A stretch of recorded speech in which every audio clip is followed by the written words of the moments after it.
Ano bang meron sa panahon? Bakit nga ba ganun ang galaw ng mga ulap? Mababago ba ang sistema ng lipunang may problema? May sagot dyan ang siyensya ng DOST-STII, ang National Science and Technology Week. Madaming opportunities, contest, webinars, exhibits. Buksan ang isip sa science and technology. Science is for everyone. Science is for everybody. Pagdiwang ng likhang Pinoy. Science is for you and me. Ating go. Tara na, sama na tayo sa NSTW. Tara na, sama na tayo sa NSTW. Tara na, sama na tayo sa NSTW. Science is for everyone. Mayroong pag-asa at solusyon sa anumang sitwasyon gamit ang teknolohiya. Iisa ang layunin, buhay at bayan ay paunlarin. Mga ideyang bago, heto na't makikita mo. Hatid ng DOST-STII, ang National Science and Technology Week. Madaming opportunities, contest, webinars, exhibits. Buksan ang isip sa science and technology. Science is for everyone. Science is for everybody. Pagdiwang ng likhang Pinoy. Science is for you and me. Ating go. Kahit saan ka man, nandito ang anghang. Walang maiiwan, sama-sama tayo. Para sa community, para sa economy, technology is the key, and innovation's here. Science is for everyone. Science is for everybody. Pagdiwang ng likhang Pinoy. Science is for you and me. Ating go. Tara na, sama na tayo sa NSTW. Tara na, sama na tayo sa NSTW. Tara na, sama na tayo sa NSTW. Science is for everyone.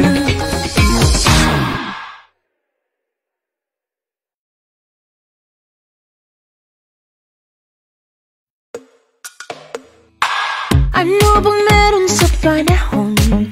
Bakit nga ba ganun ang galaw ng mga ulap? Mababago ba ang sistema ng lipunang may problema?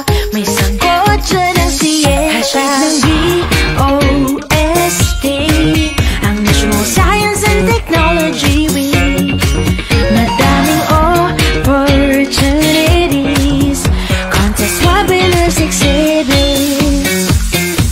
Buksan ang isip sa science and technology. Science is for everyone. Science is for everybody. Pagdiwang ng likhang Pinoy. Science is for you and me. Ating go. Tara na, sama na tayo sa NSTW. Tara na, sama na tayo sa NSTW. Tara na, sama na tayo sa NSTW. Science is for everyone. Mayroong pag-asa at solusyon sa anumang sitwasyon gamit ang teknolohiya. Iisa ang layunin, buhay at bayan ay paunlarin. Mga ideyang bago, heto na't makikita mo. Hatid ng DOST-STII, ang National Science and Technology Week. Madaming opportunities, contest, webinars, exhibits. Buksan ang isip sa science and technology. Science is for everyone. Science is for everybody. Pagdiwang ng likhang Pinoy. Science is for you and me. Ating go.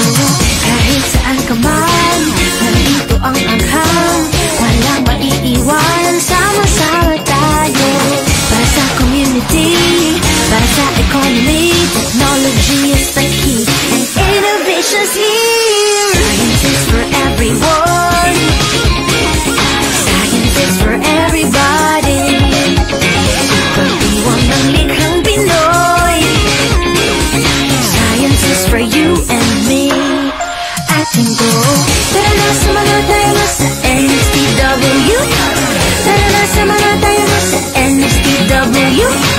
Tara na, sumama tayo na sa NSTW.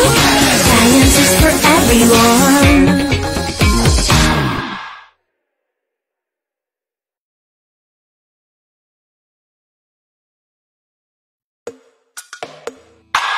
Ano bang meron sa panahon? Bakit nga ba ganun? Ang galaw ng mga ulap. Mababago ba ang sistema ng lipunang may problema? May sagot dyan ang siyensya ng DOST-STII, ang National Science and Technology Week. Madaming opportunities, contest webinars, exhibits. And technology. Science is for everyone. Science is for everybody. Pagdiwang ng likhang Pinoy. Science is for you and me. Ating go. Tara na, sumama tayo na sa NSTW. Tara na, sumama tayo na sa NSTW. Tara na, sumama tayo na sa NSTW. Science is for everyone. Mayroong pag-asa at solusyon sa anumang sitwasyon gamit ang teknolohiya. Iisa ang layunin, buhay at bayan ay paunlarin. Mga ideyang bago, heto na't makikita mo. Hatid ng DOST-STII, ang National Science and Technology Week. Madaming opportunities, contest webinars, exhibits. Buksan ang isip sa science and technology. Science is for everyone. Science is for everybody. Pagdiwang ng likhang Pinoy.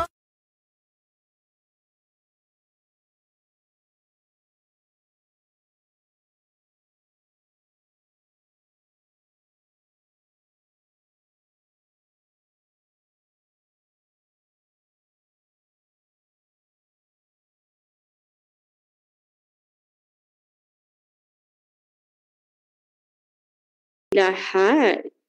Sa ating mga Facebook Live viewers, magandang hapon sa inyo.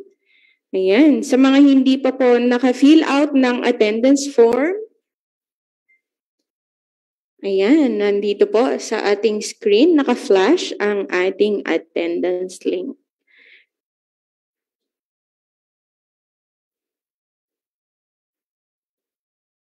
Muli po, ang aktibidad na ito ay gaganapin hanggang ika-18 ng Nobyembre 2022. This is in celebration of the 32nd Library and Information Services Month.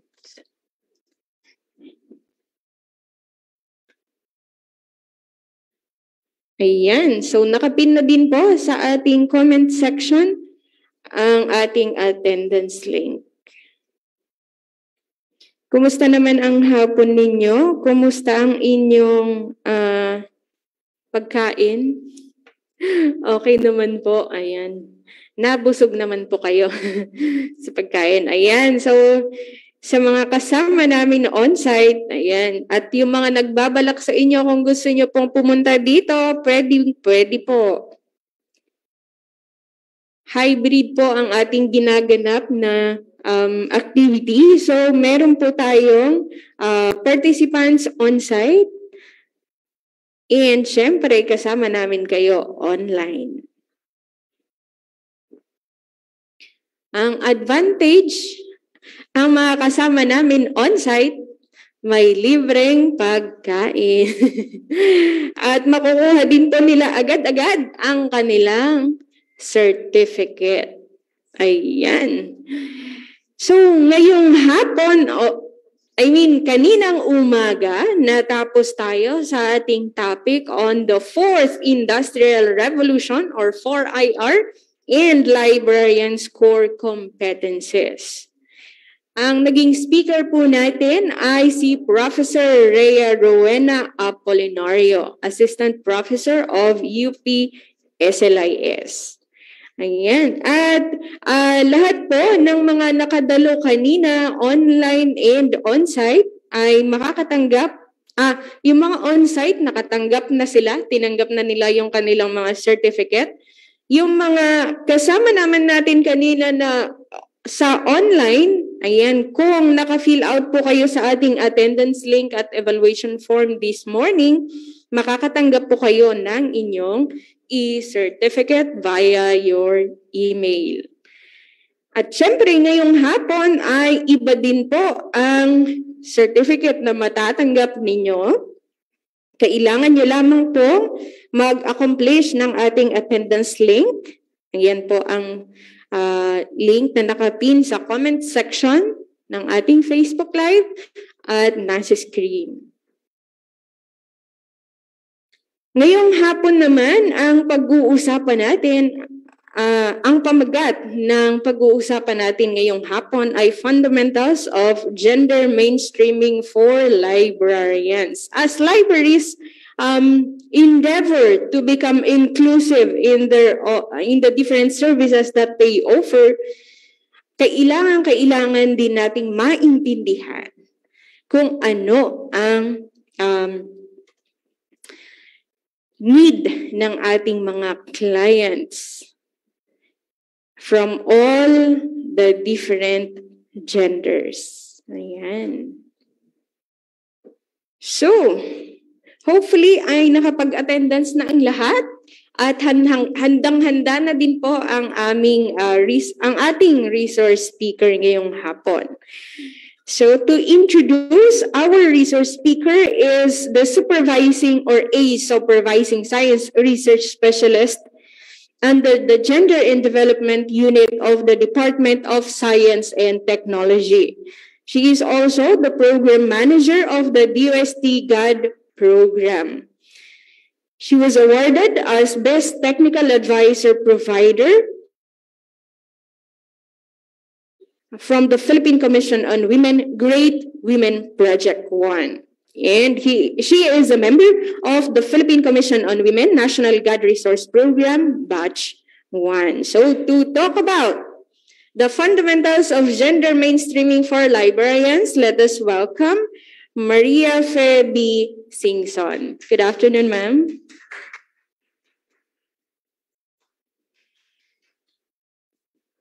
Thank you, Ms. Irene. Thank you, Ms. Linder, for the invitation. And I'd like to thank the Science and Technology Information Institute for inviting me to your celebration. And indeed, you are truly mainstreaming gender in your programs and projects. So this afternoon, we'll be talking about the fundamentals of gender mainstreaming, solely for librarians. So I hope you are all ready. And how can we allow the Zoom participants to participate? Are we going to call them? Facebook Live. Facebook. So ikaw ang tagatawag, Miss Irene. I believe this. Yes, sige nga, subukan natin kung mag-work out. Can we have the presentation now? O nga, maganda sana. Parang gusto pa ng iba na ano pa talaga, no? Work from home, nasa comfort ng kanilang mga bahay. But new normal, this is the new normal. And even in DOST, our Assistant Secretary has issued memo that wearing a face mask is already voluntary. So tinanong ko ano pa kayo nagpa-face mask? Siya, yes, ako rin for protection. Okay, so we are going to talk about gender mainstreaming. So this afternoon, I'll be sharing a little about the data of men and women, because when we talk about gender mainstreaming, it talks about, or it focuses on men and women. So when we say we mainstream gender in our programs and activities, we've got to ensure that there are men and women participating, or men and women both can contribute to and benefit from development. So we also have to go back to the legal mandates on gender mainstreaming and discussion on what gender mainstreaming is all about and how do we make gender mainstreaming work. So the lesson or the knowledge that we will gain today, it must be translated into physical or applied to your job, that you can say that you have mainstream gender as a librarian, or your library services is gender responsive to the needs of your clients, be it students or in your community. Okay? So to begin with, may I ask you to say something? Wala pong mali or anong sagot dito, ha? What do you understand of gender mainstreaming? Okay po. Anybody? Sige. Pasensya na yung nandito. So, I'll give the other mic. Ano po ang nasa isip ninyo when you say gender mainstreaming?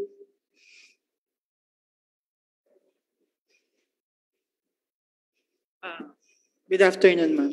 Ma'am, for me, gender mainstreaming is something to do giving a category for male and female. Okay, so something like collection of sex disaggregated data is an important element in gender mainstreaming. Okay, very good.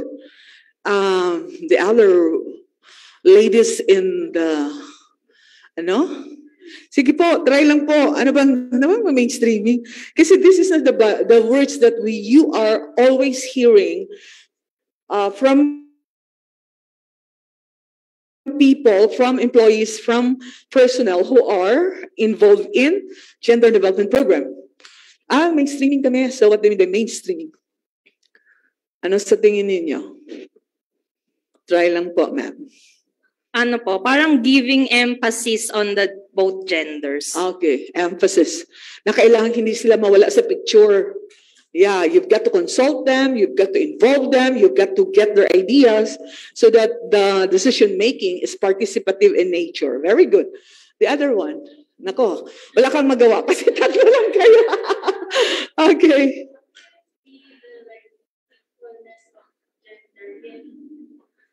Okay.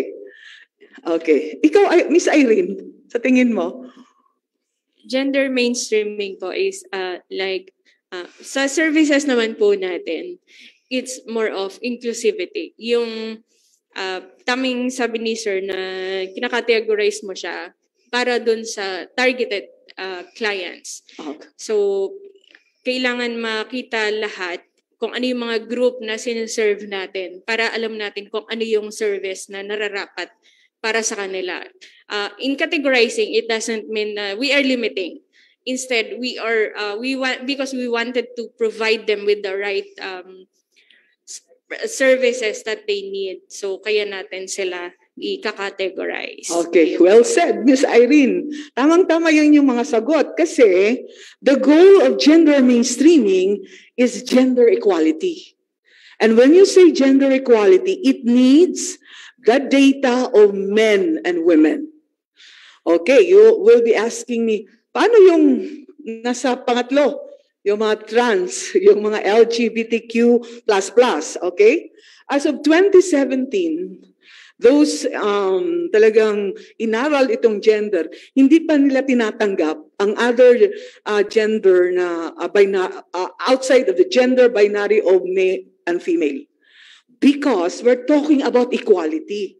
So, paano mo maipapakita that there's equality when you consider other genders. So ang ibig sabihin niyan, we do not neglect them, but they are considered marginalized group and still being taken into consideration so that our programs, projects, and activities are even calibrated so that their needs are addressed.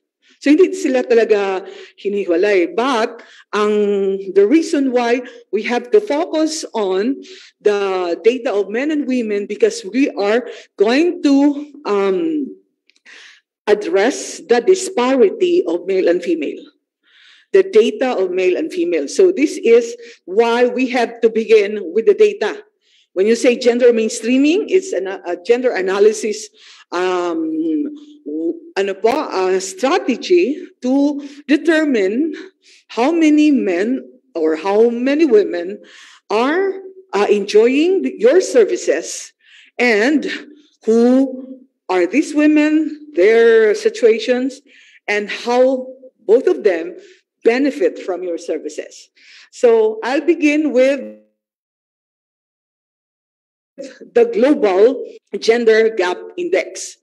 Also, the Global Gender Gap Report was first published in 2006 by the World Economic Forum. So every year po, mini-measure po nila, this is an index designed to measure gender equality. And there are 4 areas na tinutukoy dito. One is about economic participation and opportunity. So how our women benefit from the services of government to empower them and become self-sustainable with their business. The other one is educational participation from yung elementary, high school, and college. Ilan dyan ang babae, ilan dyan ang lalaki. The other is political empowerment. Because when you say you have mainstream gender, women are seen in the decision-making board, in committees, nandun ang mga babae. Political arena, you can see them. But apparently, right now, sa carpet. Ang pinakahayas sa atin ay Vice President. Tama? But when you go to the Senate, the House, and down to the local government, ang hirap makita ang babae. It's not equal. So doon pa lang, nakita na natin ang sorry po. Sorry, allergic ako ng carpet. Yun ang aking problema. Sorry po. Maraming salamat.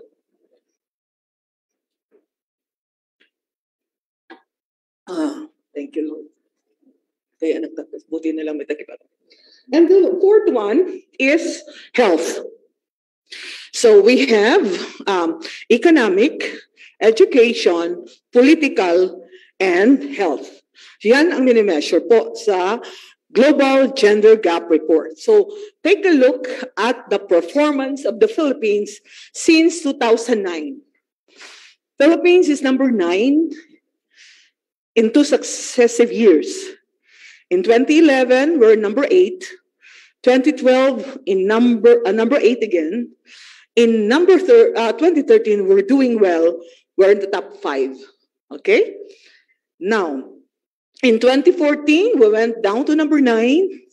And then 2015 and 2016, we went up to 2 steps higher, so number 7.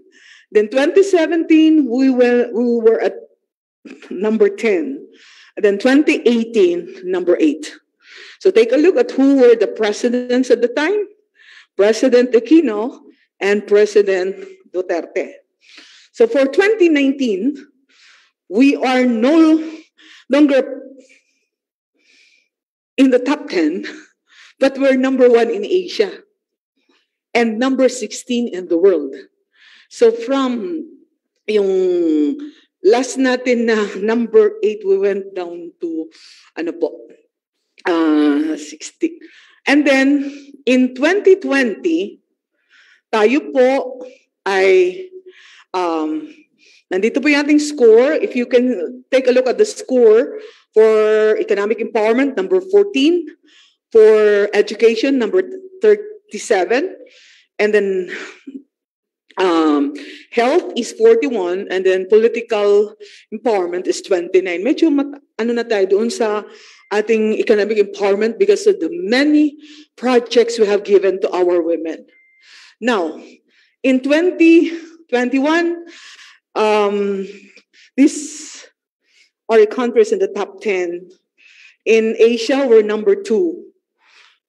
Dati number 1, number 2, and then number 1 ang New Zealand.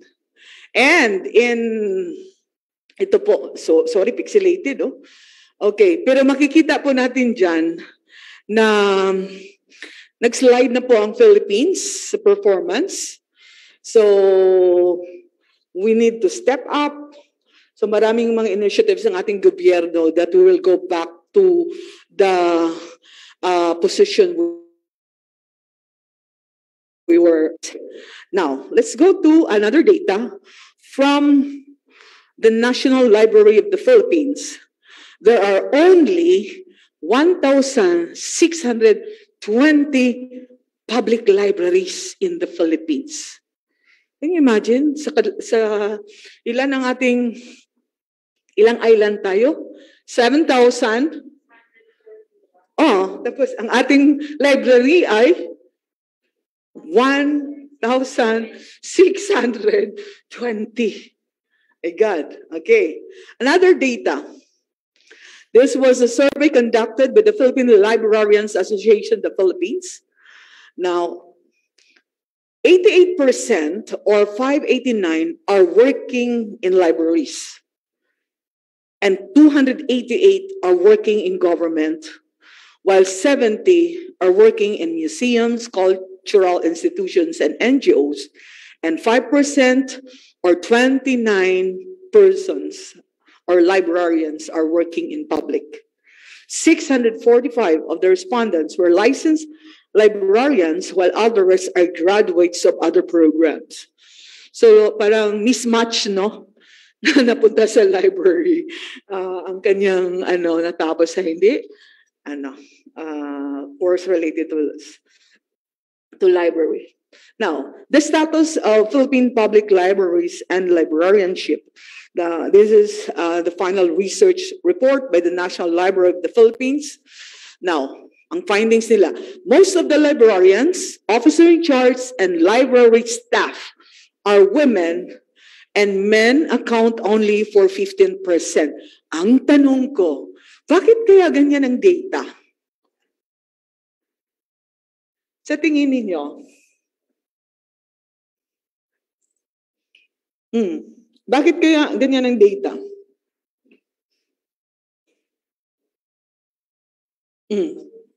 Kadalasan na nasa library mga babae. Stereotype. Yes. Women librarians should be women. Oh. And then, yung mga babae kadalasan nagbabasa. Tama? Kadalasan yung, naalala niyo yung mga high school, di ba? Nagagamit ng nagdadala ng mga pocketbooks. Mostly babae yan. Okay. Now, in the focus group discussion, representatives from the public libraries and the National Library, the Philippine staff, say that the profession and the work which require nurturing, care, and patience with work details and in dealing with clients tend to appeal more to babae. Kasi na nurturing and caring attitude ng babae, talaga yan, appealing sa atin because it's natural for us, knowing that we are the ones who deliver the baby. Kaya nga, it's not normal for a mother na iwanan lang ang baby, tama? Pero abnormal sa akin yun na, ikaw, galing sa sinapupunan mo, tapos iwanan mo lang kahit saan. Di ba? Parang ganun eh. That's part, nanggaling sa'yo tapos, ganun. So, yung nurturing and caring attitude, at mahabang pasensya, that's yung common sa mga babae. But it doesn't mean na ang mga lalaki ay hindi rin ganon. Kasi nga, stereotyping, di ba? Okay. Next. Application of gender mainstreaming policies may be found beneficial to ensure that gender balance is achieved. Now remember that the data before these slides, ang sabi, 84% compared to men. So hindi talaga siya balanse. And the library services provided by many public libraries include children's services, PWD, ICT, and other services. Includes senior, may Chinese corner, community outreach, and then God services, among others. Okay. Another one.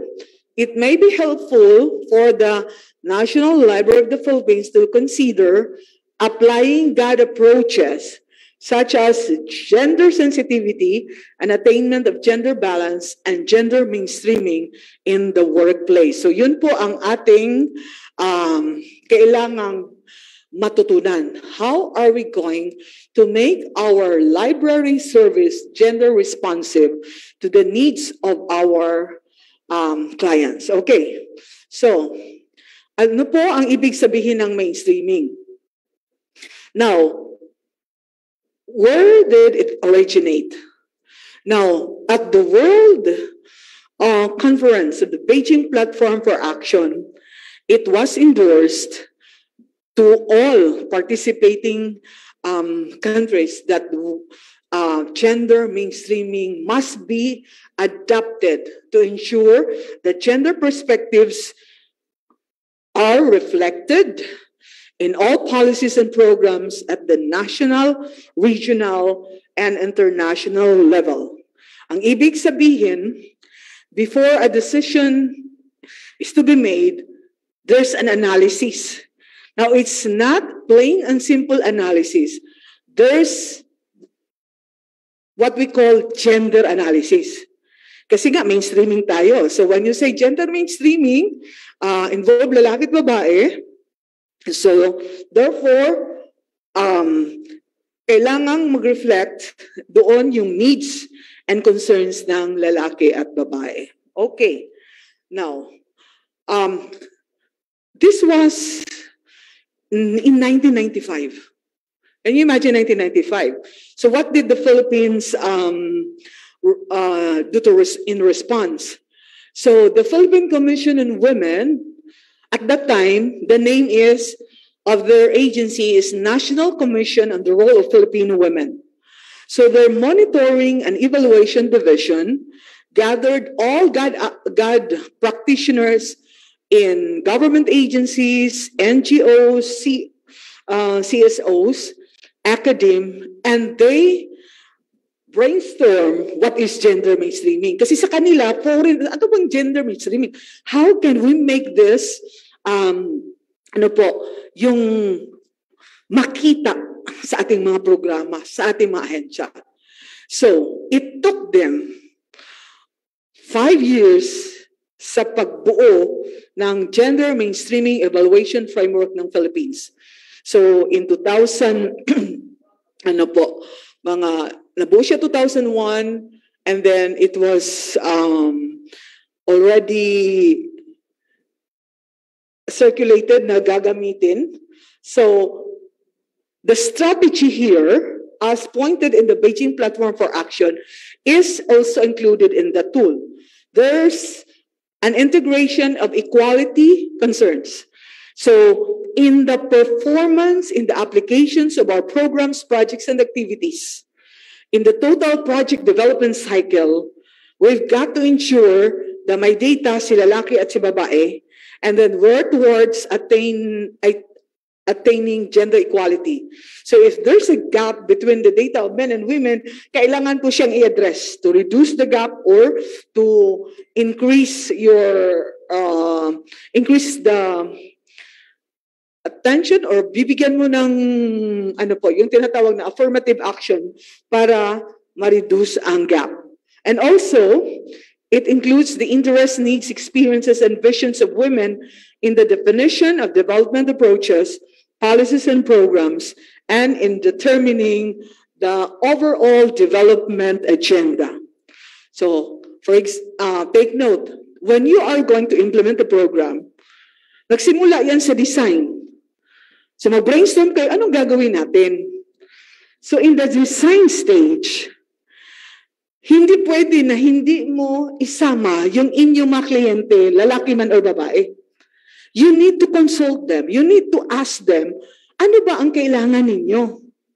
Hindi lang tayo na, tayo na lang, sige, ito ang gagawin natin. When in fact, those activities that we have in mind may not be what they want. Kaya ma-disconnect dati, di pa nauna tayong gumawa ng mga programa natin. And these are not the programs that our clients want. So, daming mga sana sayang na pera. So, dito sa gender mainstreaming, sa design stage pa lang, inaalam na ano ang need ng client. And they're given the opportunity to participate in the design. They can give input. Now, from the design, and then we can determine the problem. So, mabuo yung proposal. In the implementation, ganun din, kasama sila. Because they're the ones who are mainly affected. So, anong gagawin mo sa kanila? So, mag-GST ka rin, tutulungan mo sila. And then, we have the monitoring and evaluation, which need also gender, or GAD indicators. So, sa buong process ng project development cycle, nandoon ang pagtingin ng lalaki at babae. Because if we do not consider the other half of the population, which is mostly done in the previous times, we will face the risk of hindi maayos na implementation ng project kasi hindi mo kinonsider yung kababaihan. Okay? So yun po ang magiging problema. Now, in the Beijing Platform for Action, there are only 12 critical areas of concern na nakafocus itong gathering. So women and poverty, women and education and training, women and health, violence against women, women and armed conflict, women and economy, women and power and decision making, institutional mechanisms, human rights of women, women in media, women and the environment, and the girl child. Tanong ko, ano po, alin dito sa 12 areas na medyo malapit sa library services?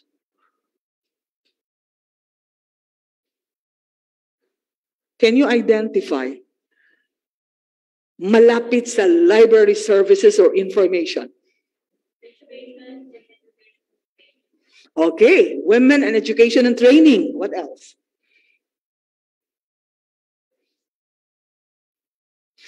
Human rights and violence against women in terms of yung inyong mga libro na pwede ninyong maging available sa inyong mga kliyente. Very good. The other one. Okay, women in power and decision making, because you know the data, 84% puro librarian, asa naman din ang lalaki. Okay, di ba? I-reduce natin ang gap, di ba? And then, of course, the women and media. Because library is a source of information. Okay? So yun. Now, later, towards the end of my presentation, I'll be sharing to you yung paano, if you're familiar with a group, a library, sa isang organization na ang kanilang ginagawa sa kanilang library services entails gender equality. Okay? So, related po, yun ay, report submitted in relation to the Beijing Platform for Action, nagpapakita kung paano naging gender responsive ang isang library service.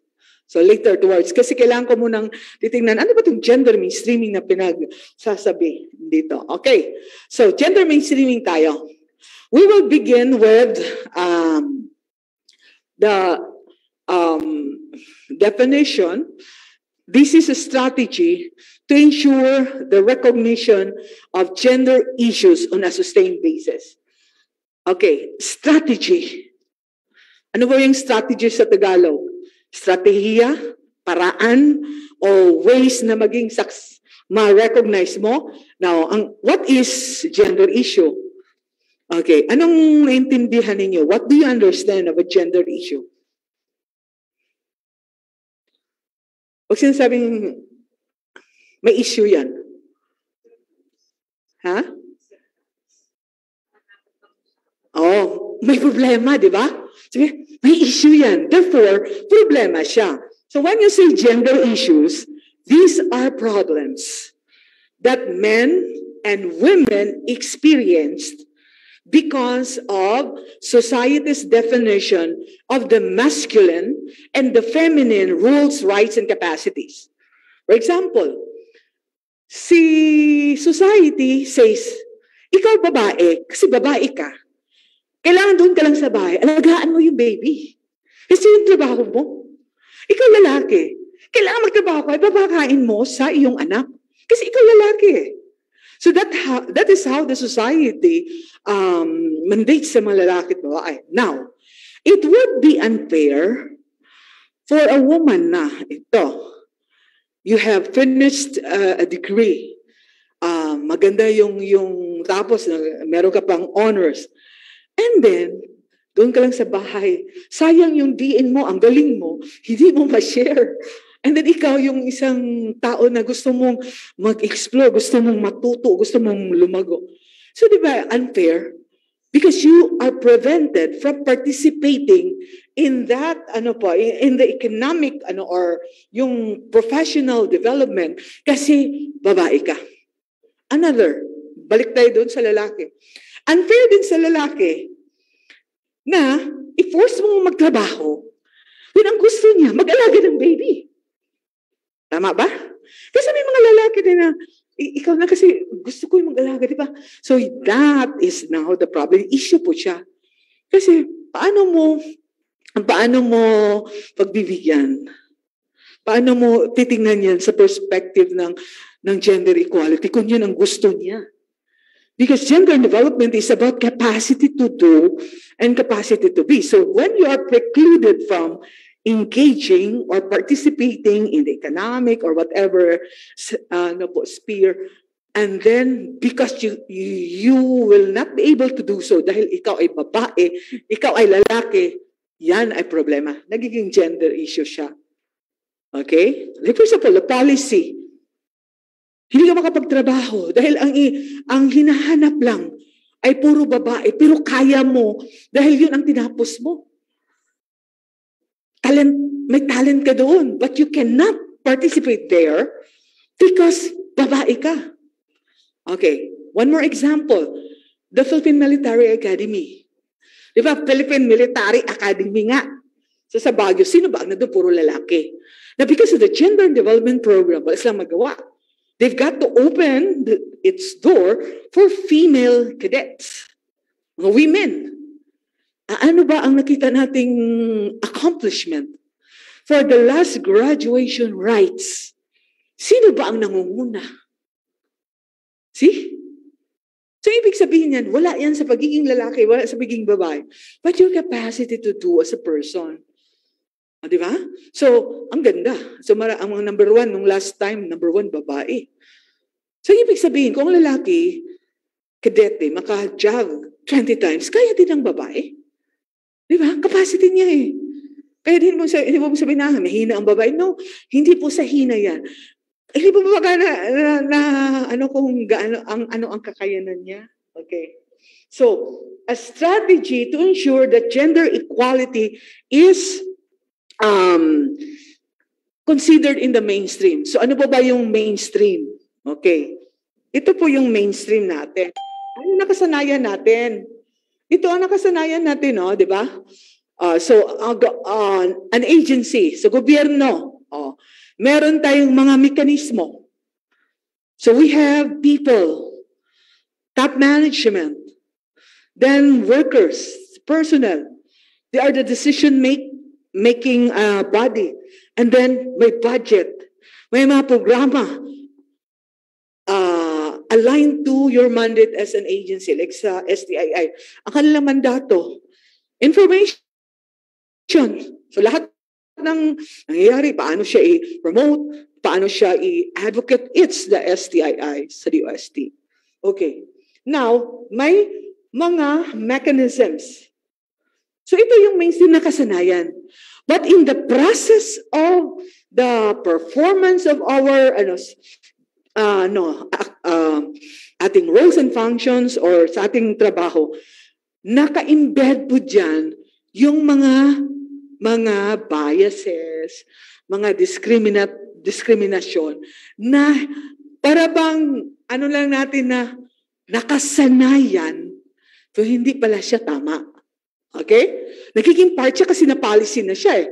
Like for example, in terms of participation, kung nakita niyo ang decision-making body, puro lalaki, is it? Parang kung ikaw nagagad na, sabi, ay hindi po yan tama, dapat may representative ng babae. O puro kay babae, dapat may representative ng lalaki. Kasi nandun na yung gender lens. Well, gender lens is like using a pair of eyeglasses, one pang lalaki, one pang babae. So, if you cover one, hindi mo makita ang total picture. So, therefore, kung may mga activities, nandiyan talaga, pang lalaki at pang babae. So, ganun ang sa ating mga activities. Nakasanayan natin eh. Okay, yung ating mga committees. And even sa ating mga sinasabi, chairman, diba? Pero babae, chairman, diba? That's chairperson. Okay. So nagiging siya, sexist language. Na, how can you say that you are promoting gender? Ang bibig mo, ganun din. So, disconnect. So when you are an advocate of God, even your words will testify na talaga naintindihan yung sinasabi niya. Okay? So yun po, may mga, discrimination, biases, manifestation of gender bias na nandyan.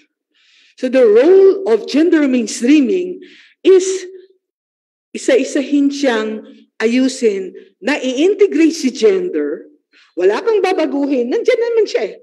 You don't have to change it, but you need to ensure that in the mechanisms, men and women are considered.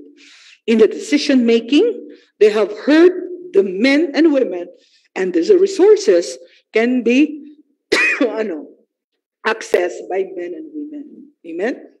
Okay. Now, may tanong kayo? Yes, sir. Yeah. We will give you. Kasi pixelated, no? Hindi niya maano. Bibigyan po kayo. Okay. Naintindihan po ba? Yes. Clear po? Yes. Okay. Kasi, ang God kasi, pag mo lang siya na theory, ang hirap intindihin to. How are you going to, translate na, ito pala ang God. Ayan. Okay. So, when you say mainstream, it is dominant, ideas. So, ano ba yung mga dominant ideas? Views about gender roles promoted by culture. So, ano bang kultura natin? Anong kultura sa Pilipinas? Di ba, patriarchal tayo? So, let's go back to the time when our lawmakers were discussing about the law on adultery and concubinage. Puro lalaki sila. And do you think they have in their mind na itong asawa ko, mga ngaliwa to, 20 years from now, 30 years from now, and they haven't thought na, Maria Clara kasi yan. Ay nako, ngayon, kung magawa mo, di ba, ang babae, magawa ng husband ko, gagawin ko rin, di ba? So ngayon ang nagiging problema, we have so many laws that are so discriminatory. Kasama yung concubinage, adultery, yan. Okay. So, dahil din, sila ang lawmakers at the time. So they wala sa isip talaga nila yon. Okay, now another ang ibig sabihin ng mainstream, direction, and then priorities. So as an agency. And of course, the mechanisms for decision making and resource allocation. So the ideas and practices in the mainstream determine who gets what and provide the rationale for the allocation of societal resources and opportunities. So napakahalaga po yung alam natin sa pagbigay nating mga services or implementation of a project, sino ang naka-benefit? Ilan lalaki, ilan babae? Kasi from there you can see na bakit kaya konti lang ang data? So you've got to take a look. For example, if you want to have a training for mothers on livelihood, huwag kang magpa-training ng mga 8 or hanggang morning kasi yan ang panahon na ang nanay ay nagloloto, naglalaba, lahat na lang na yung kanyang reproductive role.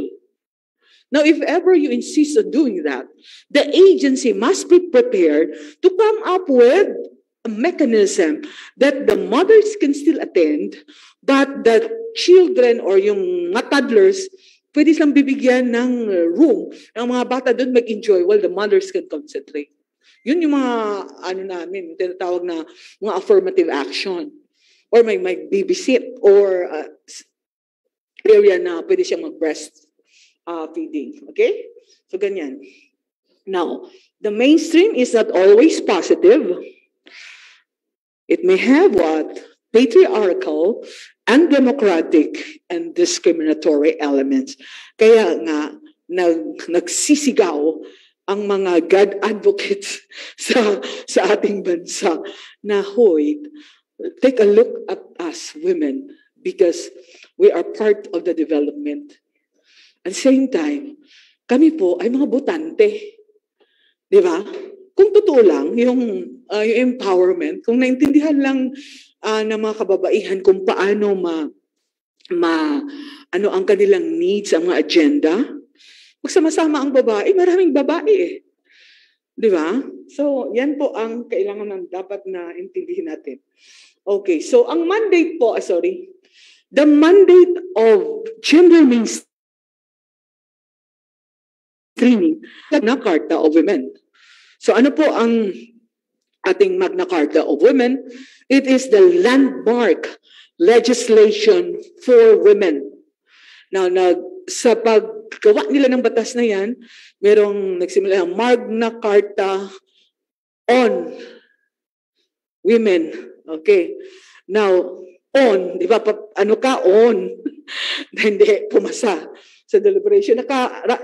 Na-experience ba namin yung dito yung focus group discussion ng pagbuo ng batas. Then, another one, 9 years ito in the making. 3 congresses ang dinaanan nitong batas na ito. Now,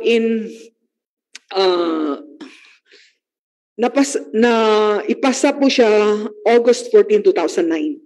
So bago po siya so maraming mga focus group discussion, dialogues na ginawa. So even in the deliberation. So after ginawa lang, what about Magna Carta for women? Hindi rin pumasa. Bakit? Kasi you will just singled out mo yung babae. Di ba ang gender ay lalaki at babae? So tinanggal. Ngayon, nagiging Magna Carta of Women. It shows ownership.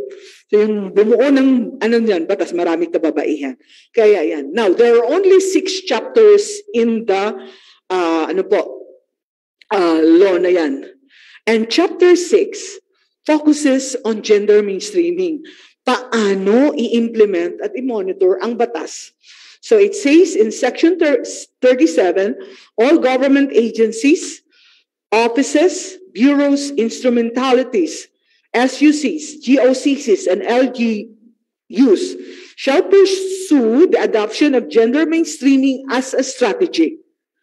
Okay, that's the mandate. Because we need to promote and fulfill women's human rights and eliminate gender discrimination in our system, structures, policies, programs, processes, and procedures. So whether we like it or not, i-implement talaga si God. May batas siya. 5% of the agency budget should be allocated to God. Now, as peer experience, ang dami ng ahensyang nakatanggap ng AOM, Audit Observation Memorandum, kasi hindi ginamit ang 5% budget allocation. So anong strategy? The integration of God in our major flagship program. Yun yung attribution. Well, it's in the law na i-adapt siya. Okay? So wala tayong magagawa. Now, also, as per, yung kanyang definition, it says here, it is a strategy for making women's and men's concern an integral dimension in the entire project implementation. Design, implementation, management, monitoring, and evaluation of what?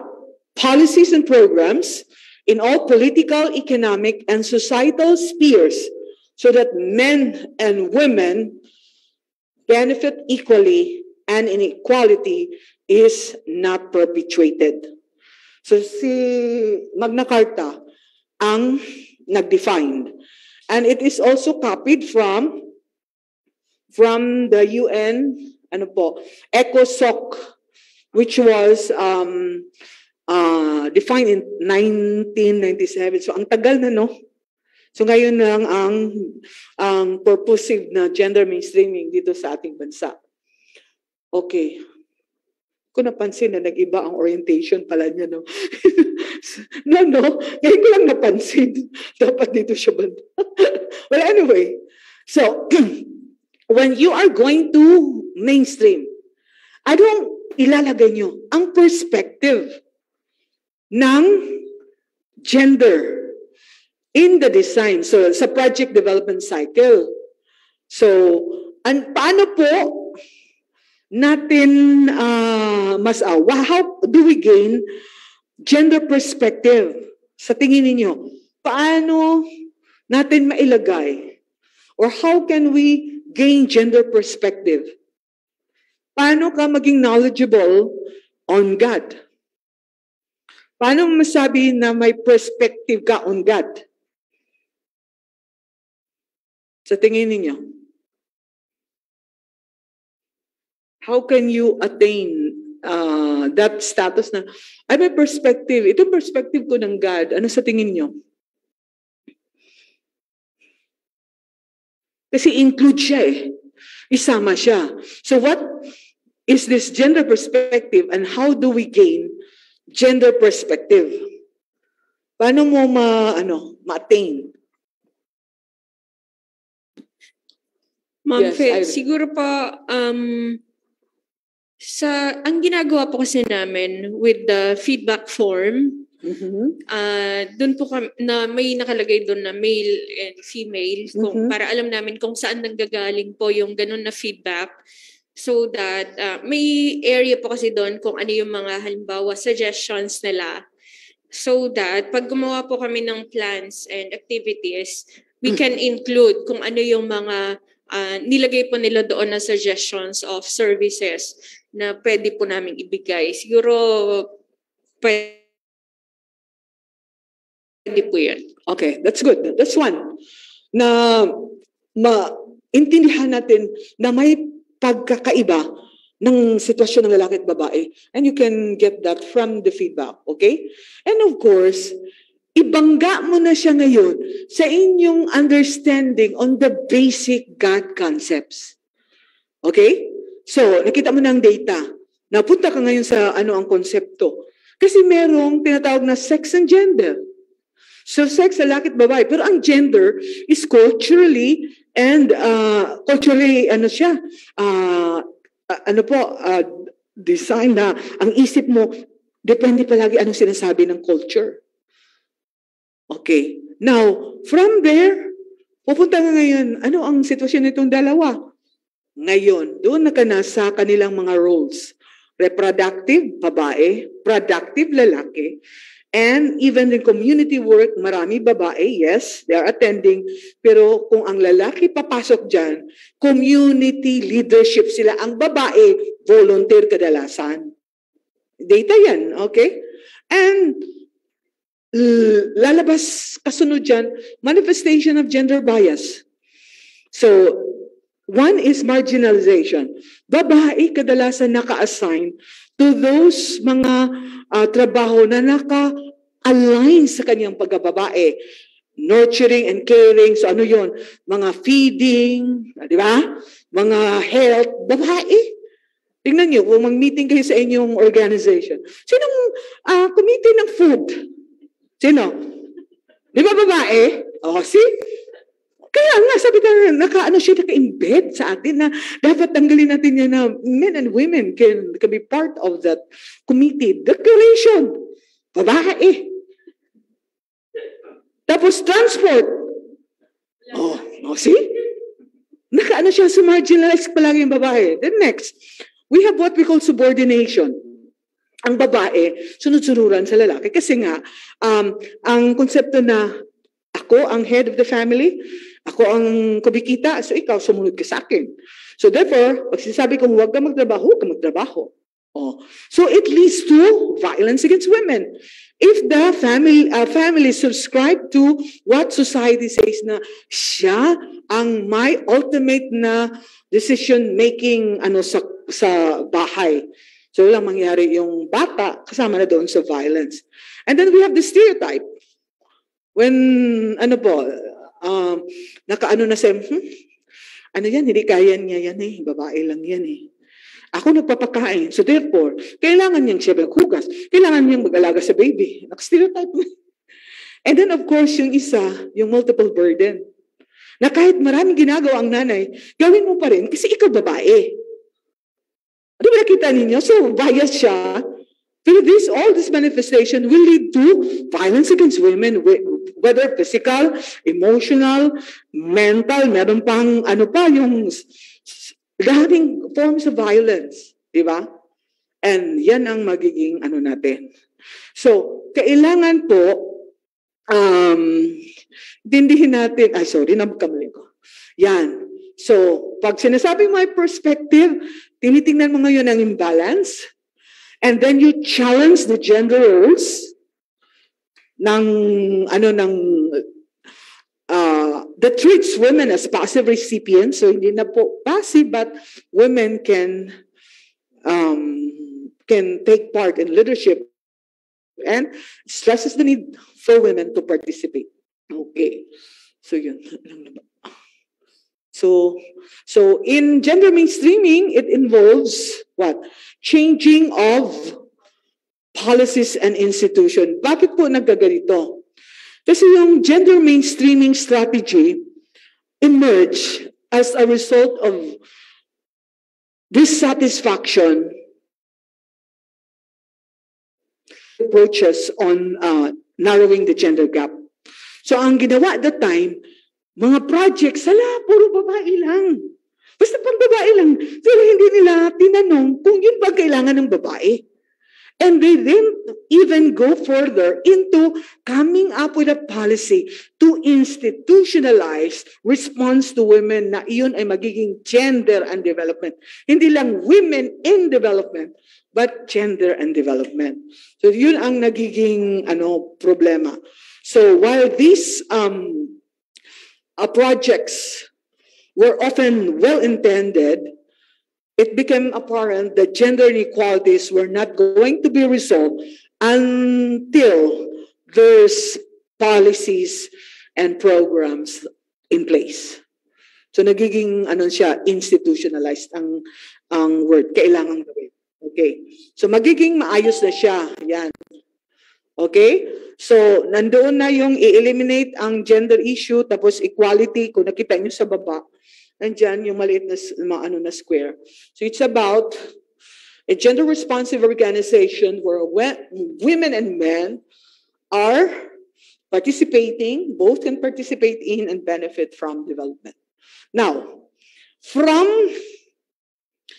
the knowledge of gender and development, so paradigm siya.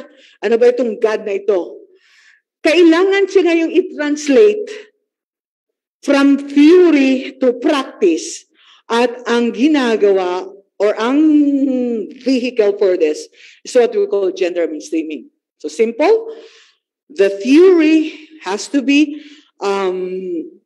translated na to practice using gender mainstreaming. Okay, so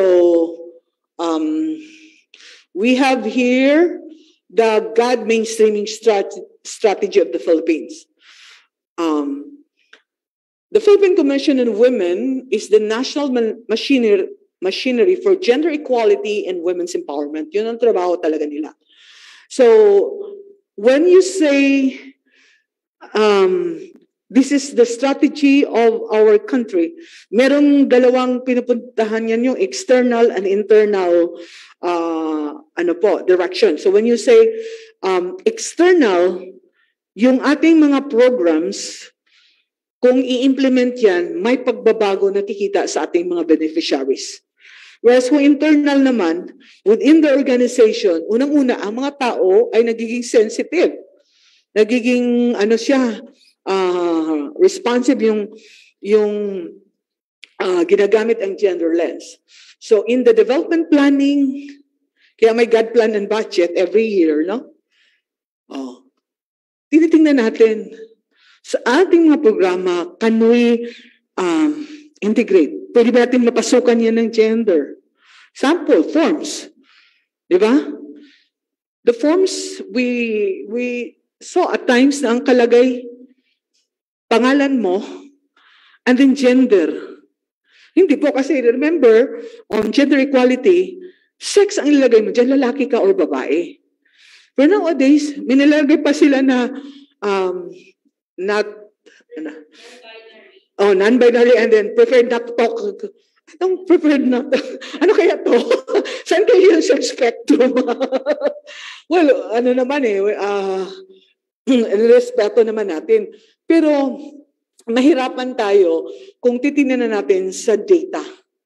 Kasi paano natin ma-appreciate ang result kung may mga ganun na nabilong sa mga ibang grupo. Hindi naman natin sila, pero yun ang nangyayari kasi ngayon.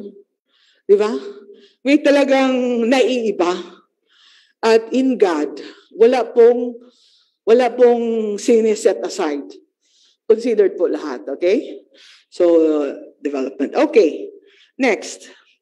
Now, the entry points that we need to consider. So we'll begin with the policy.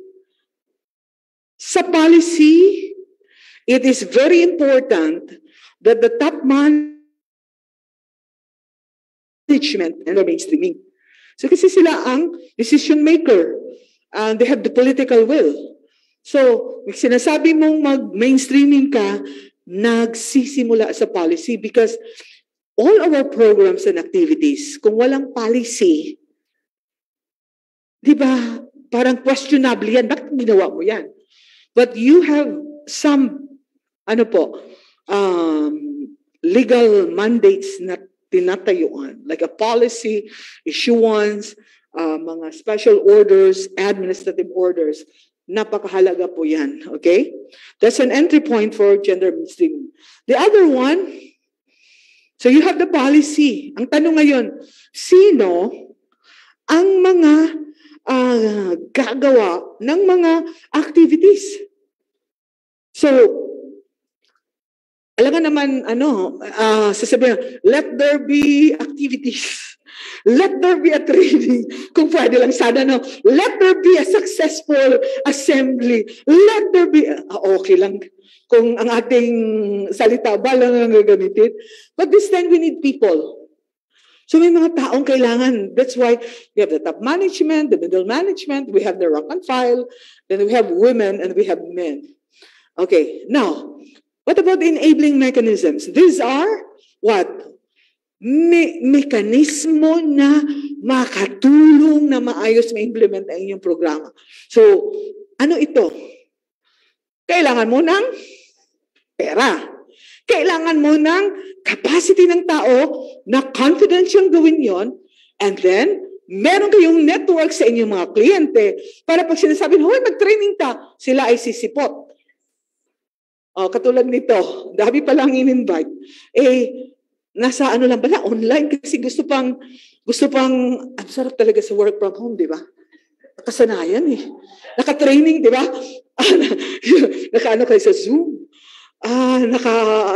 Walang camera.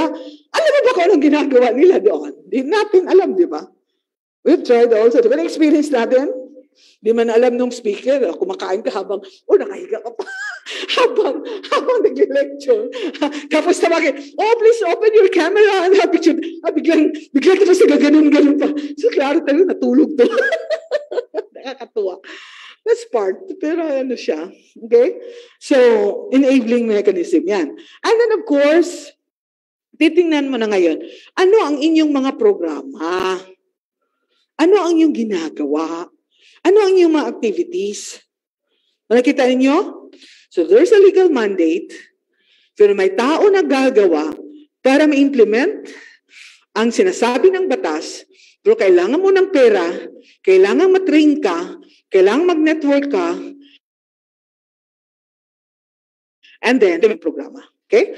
So, that's the four major entry point. Okay. So, mabasa. Now, dito sa Pilipinas, na sinasabi ko na nabuo yung Gender Mainstreaming Evaluation Framework 2001. So, ginamit po yan ng DOST. So, in 2009, the ultimate book ginamit namin. And we have a baseline data of gender mainstreaming results of all DOST agencies. In 2014, ako po ay napasama na ma-part sa Philippine Commission on Women God Resource Pool, yung pinipili among government agencies, CSOs, na maging bahagi sa isang grupo ng mga tao na mag-lecture on God. Now, I was tasked to present the version. And that presentation led the way na i-revise siya na ito ang nangyari. So that was 2012 pala. Then 2014 yan. 2014 tapos 2016 yan. So ang kagandahan na karoon ang DOST, we used this tool since 2016. And nagsimula po kaming nagbigay ng award in 2020. And then the second was last June 13, this year. And then si STII po ay nanalo ng third. Galing sa DOST. Kaya maganda yung ginagawa nila eh. So natuwa kami na, wow. So dahil sa policy ng PCW, because nakikita na namin kung paano ka magiging gender responsive. Kasi dyan sa framework na yan, nandun lahat yung mga activities. So if your score is 0, that means you're not mainstreaming gender. So what will you do? Gawin mo para ma-mainstream. O diba?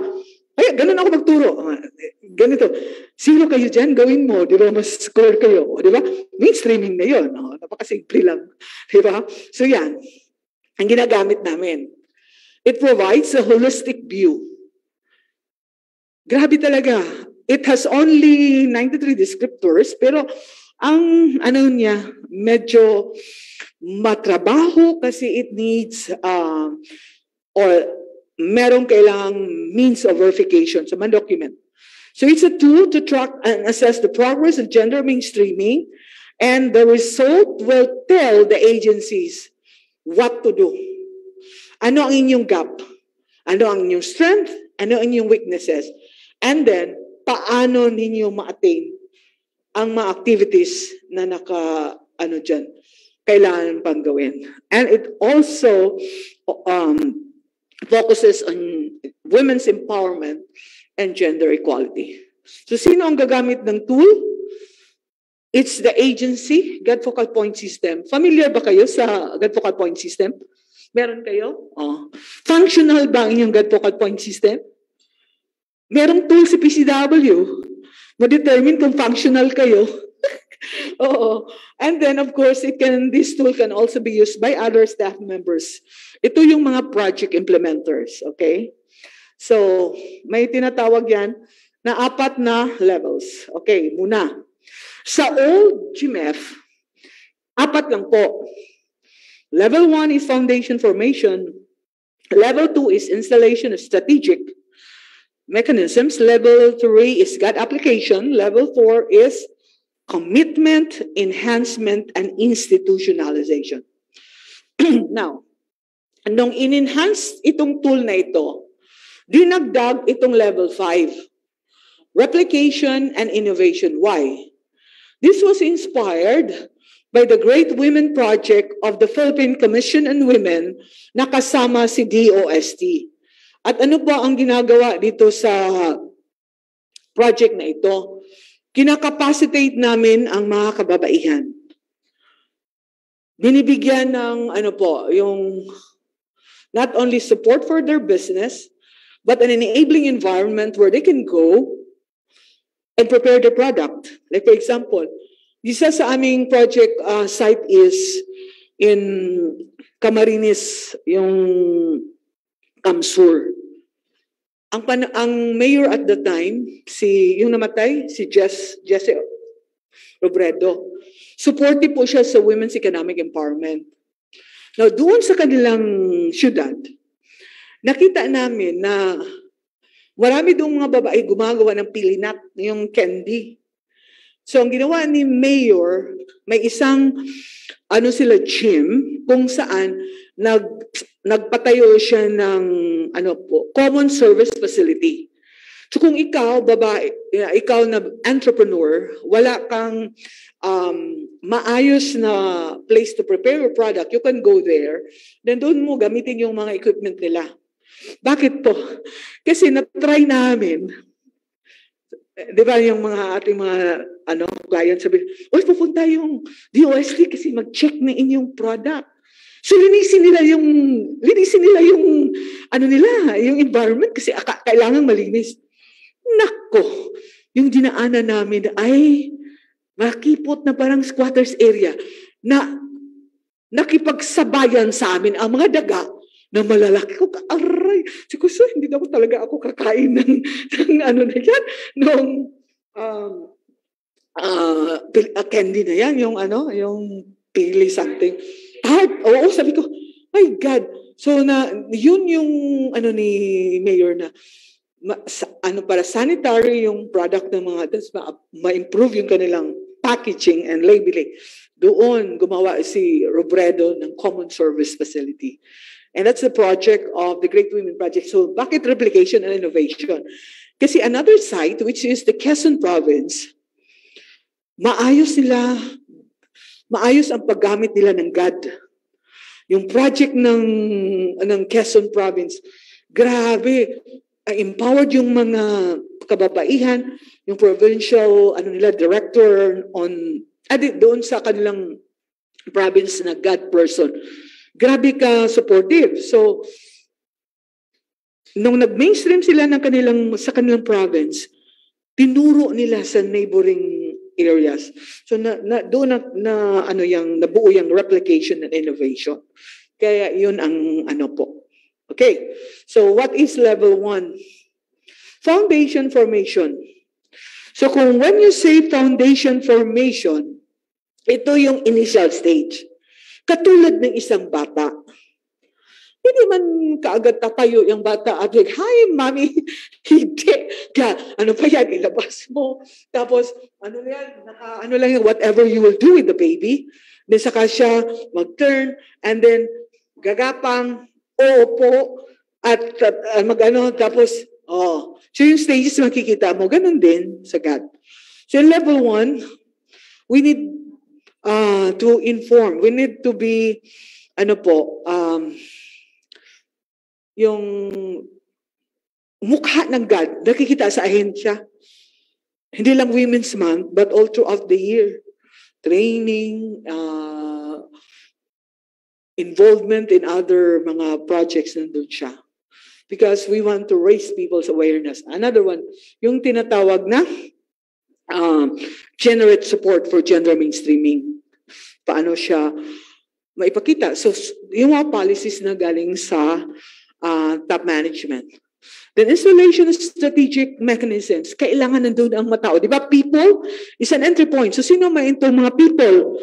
So, sa God focal point system, we know that the head of office is the head of the God focal. Nandiyan si budget. As per PCW 2011-01 Memorandum Circular. Nandiyan si planning. Nandiyan si human resource. Nandiyan yung MIS on the God plan and budget submission. And then yung other mga strategic people in the organization. Division heads or mga other persons na kailangan ilagay. Third, we have the God application. So ano po bang God application na nakita natin? This is the period where the God-related activities are already institutionalized in the organization. So, ayos na yung performance ng God focal point system. Ang ganda ng kanilang mga facilities, other God mechanisms, lactation room, CODI is in place. We also have a child minding room. Yan. And, ang mga empleyado, nagsusupport sa mga activities. And dito lang din sa God, na pwede kang conduct ng training outside the agency. Kung may budget ka, kasi allowed siya. Diba, medyo, sa budget. Okay? So, integrate God in the vision, mission, goals of the agency. Next, commitment, enhancement, and institutionalization. So, here in this level, because na institutionalized na ang God, ano ang gagawin? Kailangan siyang i-sustain. Kailangan siyang ipagpatuloy. So, yan po, yung commitment and enhancement. Then, level 5, yung replication and innovation. So, pag katulad ng STII or other organizations na nalo na, so, magandang sila, model. So, may maraming magbe-benchmark on how they perform in their gender mainstreaming at yun po ay matulungan nila ang iba. Okay? So, you have here the entry points. Okay? And then, yan. Ito po yung tool ni PCW. So, yan po sa taas, upper left is policy, and then upper right is people, lower left is enabling, and then lower right is POPs. Sorry, maliit. But how many descriptors do we have? We have 93 descriptors. So you have 13 in policy. We have 27 in people. Enabling mechanisms, 23. And POPs, we have 30 descriptors. So for example po, tingnan nyo. In policy, it's all about legal issuances. And even we have here the God agenda or the strategic framework and gender-responsive policies that are already replicated by other organizations. So, puro to policy. Policy ng focal point system, policy ng training, policy on the use of gender-fair language, and other, kailangan mong i-issue. Okay. For people, it's all about capacity building. It's all about identifying who are these people na kailangan pang i-train. Kasi sa batas po, Magna Carta, kailangan lahat ng empleyado nag-GST. So you've got to check who among the employees ang wala pang GST. And then enabling, it's all about the budget. So required by law, 5% of your budget allocated to God. O, level 2 yan. Ang next na level dyan, level 3, is 30%. Oh, 30%. Ang level 4 is 70%. Then ang level 5, 100% of your budget is God na. So what is the intention of this? Ang sabi ni PCW that our very own agency budget is God budget. Our God budget is the agency budget. So, mahirap ba siya i-attain? Yes, kung titingnan natin kasi there are areas sa ating mga line item budget na hindi mo talaga maano sa God. So it takes time to integrate God in our human resource and other mga allocated project para siya ay ma-attribute sa God plan budget. And then for POPs, it's all about our programs. It's all about trainings, capacity building, and even your other God mechanisms. Ano po itong other God mechanisms? Yung CODI, yung lactation room, breastfeeding, and even child minding, ang ating mga, M&E. So monitoring and evaluation, dapat may God. Or wala siyang, ginamit ba siya para ma-determine yung disparity between men and women. Ay, sorry, hindi talaga siya makita, no? Hindi nyo mabasa, no? Okay, so sorry. Ano yan? Gano'n yan ang tool? Ginagamit nyo ba to? Have you used the GMF? Ay, nako. This is a very good tool to assess your gender responsiveness. Okay. So, bawat entry point people, policy people, enabling mechanism, and POPs, may may score. So, 25 people, 25 policy people, enabling 25, so 100 in all. Now, bawat entry point din, ma-determine mo kung anong level ng kanilang, yung score nila will determine or give you the level. So, pag sa policy, ang score mo ay between 1 to 7.99, nasa foundation formation ka. And then, pag 8 to 14.99 points, installation of strategic. So, and so on and so forth, hanggang pag mabot ka na ng 24 and 25, nasa level 5 ka. Pero may tinatawag na overall. So, pagsamahin mo si policy, si people, enabling, and si POPs, so makikita mo na ngayon ang score. So far po sa DOST, nasa level 4, tatlong ahensya ng DOST nasa level 4. And then, marami din na sabihin ko mga around 40% nasa GAD application, level 3, but most nasa level 2 na at going to level 3 na kami. Kasi nga, matagal na kaming gumamit ng GMF at hasang-hasa na yung aming mga agencies on what is GMF. And this tool is very helpful to us. Kaya hindi ka na magtatanong, anong GAD activity niyo? Wala, kasi may GAD agenda kami, tapos meron kaming GMF. So, babalikan na lang namin, ano yung score na 0, yun ang aming activity. So, madali na lang siya. Okay? Yan. Yan, ganyan pagsagot, pero hindi ko na dahil hindi nyo mabasa. Okay, so ano ang link? Bakit ginagawa natin ito? Now, remember that we are going to take a look, ano ang pagkakaiba ng data ng lalaki at babae, And then in gender mainstreaming, an analysis has to be made para maayos yung allocate ng budget, and then we are addressing the needs of women and men. Okay? So, ang unang, pag sinasabi mo mainstreaming siya ay gender analysis. So, i-review ang progress and problem. Paano mo siya ma-determine? Gagamitin mo si GMF na tool.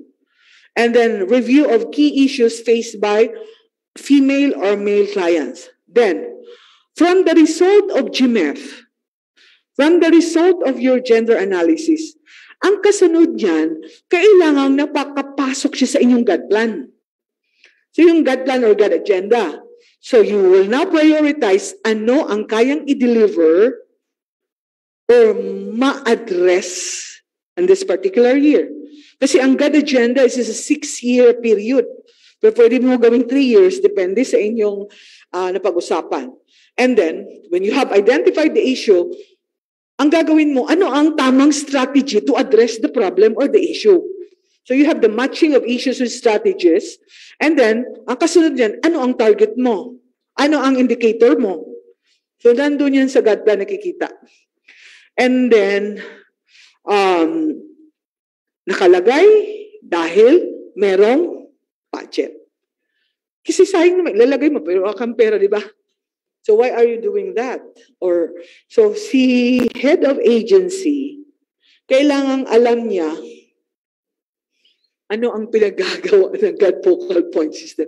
Ano ang gender mainstreaming para susuportahan po siya. Suportahan ang mga activities. Okay. So, how do we make GM work? Paano siya mag-work? Okay. So, the major challenges in gender mainstreaming in the Philippines. Sa policy, karamihan sa mga ahensya, walang God agenda. Diba, nakita natin ang kahalagahan ng agenda, diba? If you noticed, whenever there's a change of administration, palaging may legislative agenda, may economic agenda, at ano pang agenda, yung political agenda, o diba, daming agenda. So si God, hindi nagpahuli, so meron God agenda. O diba? Sabay-sabay lang. Actually, ano siya? Guide. So kung wala kang guide, hirap. So yun ang problema, challenges natin sa mainstreaming dito sa Pilipinas. Walang God agenda, walang direction, walang nagbibigay ng sa gagawin. And then, in terms of people, kadaming daming trainings ng God. Simula pa lang sa orientation of God concepts. Tapos, i-elevate mo konti, gender sensitivity. Another, gender analysis. And then, gender mainstreaming. And then, gender, God plan and budget. Ang dami na, 5. Pero, I tell you, kung tanungin ko kayo, isang upo ninyo ng God training, makuha ba kagad? Yes, I agree. Kasi ako, ang tagal kong naintindihan, ang pag-mainstream, pag-translate ng theory doon sa practice and doon sa implementation. Lalong-lalo na yung result ng gender analysis. Kasi aralin mo siya eh. Mapakita mo na ngayon na nag-gender analysis to kasi nakuha niya yung need ng lalaki, diba? So yan ang problema natin. Limited ang training ng God focal point system because of other conflicting activities. Kung may God at may other activity, pipiliin nila yung mahuli palagi si God. So anong mangyari? Ang kanilang capacity hindi pareho. So in the decision-making process, hindi kaagad magkaintindihan kasi hindi pareho ang kanilang level of understanding. And, on the other hand, palaging training,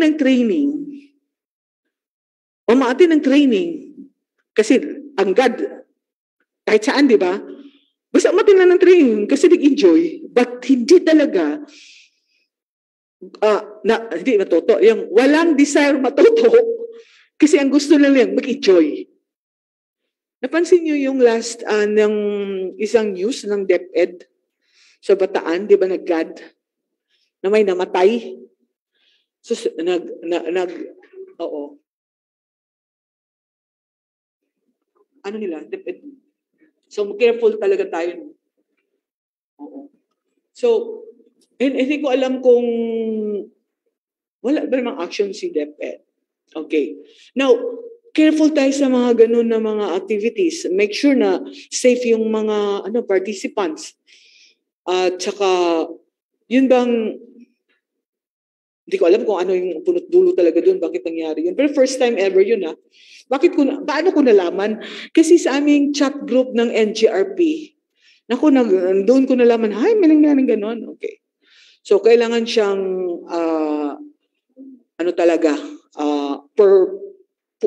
purposeful or talagang intentional yung mag-training natin. Okay, next. Ang tinatawag natin na institutional or enabling mechanisms. Di ba yung budget? Kulang ng budget. God is not integrated in the M&E system. And then ang pag-monitor, hindi rin nagawa. So problema din siya.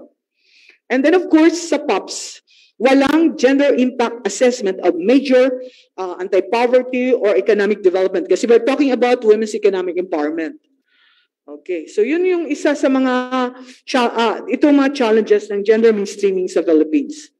Okay, so ano pang gagawin natin para mag-work out talaga ito? So kailangan natin, we have to analyze and transform the mainstream. So remove biases and discriminatory policies, then challenge issues of redistribution of power, both the institutional and national level and in the global political economy. And what else? Be creative and innovative in identifying problems, devising solution, testing interventions, monitoring and assessing development, gender impacts, and result. So, pag nandun ka na sa sitwasyon na nag-mainstream, dami mong naiisip na mga activities. Like for example, yung GST, Gender Sensitivity Training plus. So ano yung plus? So pwedeng violence against women, pwedeng GSC, yung sexual orientation, gender identity, and sex characteristic. O yung mga ganyan. Or gender analysis, kaya ginawa yung plus. Kasi review. And we have also yung need na kung palagi na kayo nagtitraining, pumili ka na magiging expert dyan. Na talagang totoo ka, ang kanyang trabaho ay tutulong doon sa implementation ng God. Diba? Sayang naman. So, develop technical gender expertise. O yan. So, what else? Now, the other one is commitment of senior management and the establishment of effective accountability mechanism. Yung support. And then mobilize leadership, seek out allies, establish links with organizations that share these goals, and identify resources and look for ways to make the issues relevant to specific target audience. Okay, so yun na. May tanong po ba kayo? So, babalikan ko lang yung GMF, no? Anong kailangan natin? If you want to know how the answers and the activities are found in the gender mainstreaming evaluation framework. Yun lang.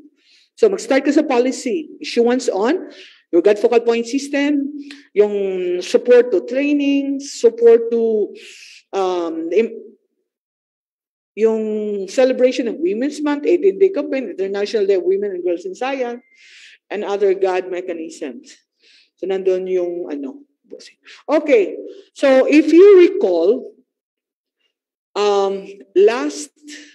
previous slides, we're talking about yung Beijing Platform for Action. So, this is now the few slides that I will share, alam niyo itong International Federation of Library Associations and Institutions? May, ano pala, no? Alam mo bang may miyembro dito sa Philippines? Alam niyo po, may member pala. ADB, UP Alos Baños, at Santo Tomas, Ateneo de Cagayan, National Library of the Philippines, Ateneo de Manila, Rizal Library, Capi State, and Carlos Hilado Memorial State University. So napakaganda siya na group, and they submitted a report on libraries delivering gender equality and how libraries featured in national reports on the Beijing Declaration. Ito yung shinare nila. Una, education, di ba? You have identified education, skills development, and training. Tama? Sabi, investments in libraries and library services can be an essential part of a set of measures to improve the quality of education for girls and women, especially in schools, universities, and vocational training institutions. Interventions often involve setting up either library services or targeted programs with the help of existing library facilities. Ang ibig sabihin, meron talaga kayong special na programa ang kinikitarin nyo, maraming mga babae, batang babae will be able to enjoy your library services. So, pwede kayong ng activity na ang inyong client, inyong mga participants sa mga batang babae or mga babae. So, yun po ang ibig sabihin yan.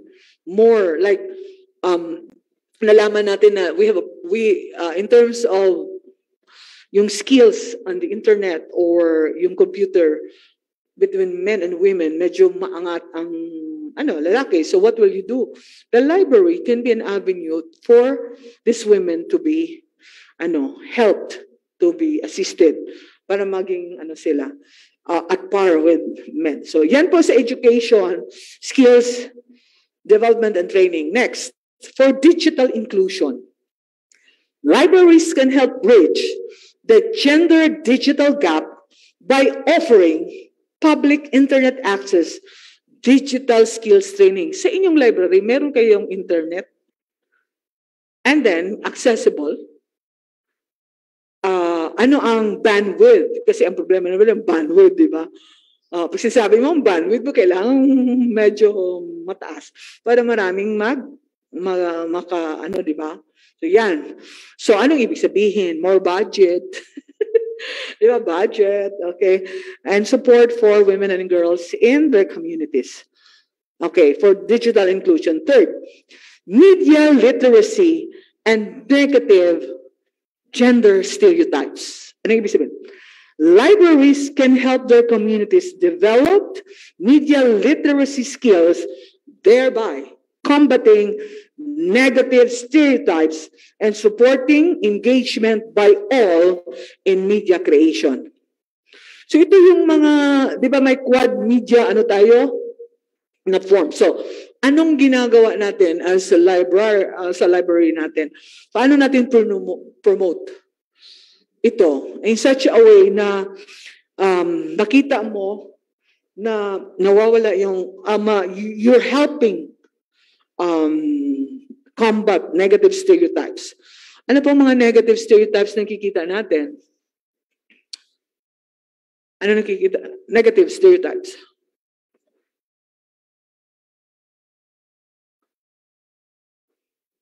Yung mga babae, nakikita mo picture palagi na sa kusina lang. Di ba? Oh, negative stereotypes yan.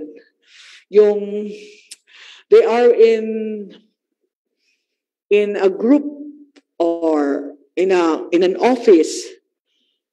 Makita mo sa picture, ha? Ipapakita na sa picture na nagle-lecture or may lalaki at babae, pero nakikita mo ang babae, hindi siya active doon lang, nakikinig lang. O, mga ganon. Yung walang leadership, ano din yon. Walang leadership aspect. So, this can also be done in partnership with government authorities or other organization and institutions. In addition, libraries can help ensure access to books and media that promote gender equality and address negative stereotypes. So, for example, sa mga inanon nyo na libro, tingnan nyo yung picture pa lang, ano na siya ng stereotypes or bias. Dapat, i-ano nyo muna na, i-discuss nyo, pwede ba itong i-ano natin? Because ipapakita ninyo yan, therefore, nag-support kayo on stereotype and bias.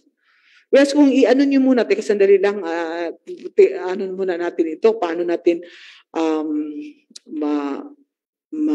mag-deal na hindi lalabas that we're supporting negative stereotypes. So, ganun ang, ano po, sa situation that this is a form of intervention. The other one, addressing violence against women and children. Now, libraries can draw on their ability to reach community members to raise awareness around violence against women and girls. They can challenge stigmas and perceptions surrounding gender-based violence and offer key information on available remedies. So ano ito? During 18-day campaign to end VOW, si library is a good opportunity for you to advocate no to violence against women. Kasi ano kayo na, tutulong, ano kayo, magandang ano po, venue kasi maraming pumupunta. So, come up with an activity kung saan susuporta kayo sa no to violence against women. Okay, last one. Social inclusion. Libraries can help support women and girls facing multiple forms of discrimination by providing access to learning opportunities and promoting their social inclusion. So more broadly, libraries and library services can help promote women's access to social services and participation in social and public life. So ang ibig sabihin, para sa lahat at lalong-lalo na promote mo ang maraming babae, mabigyan ng opportunity to help them, especially if they are facing multiple forms of discrimination. Okay, so yun. Now, ang next na gagawin natin, so remember no, yung ano na yun? Education and training, and then you have media, social inclusion, then violence against women. Ang tanong ko ngayon, ano po, checklist on the library engagement in women's empowerment. Kasi yun naman talaga ang ating pinakaano. So may question lang, tanungin ko kayo. Number one, diagnostic, answer ba yes or no? Can people of all genders access library services equally? Yes. What's your data? Meron kayong data? May logbook. Okay. What's the ano po? Ilan ang babae, ilan lalaking pumupunta sa inyong ano? Ayan, di ba? So you've got to be conscious now. Ilan ba itong mga babae namin at ilang lalaki pumapasok dito? Ang age as well, include niyo. And educational level. Ayan, isa yun sa mga, yung kanilang details makatulong din. Number 2, does everyone in the community or country have good access to high-quality library services? And if not, what impact could this have on women and girls' empowerment? Kung hindi maganda yung ating library, magkano ang budget ninyo?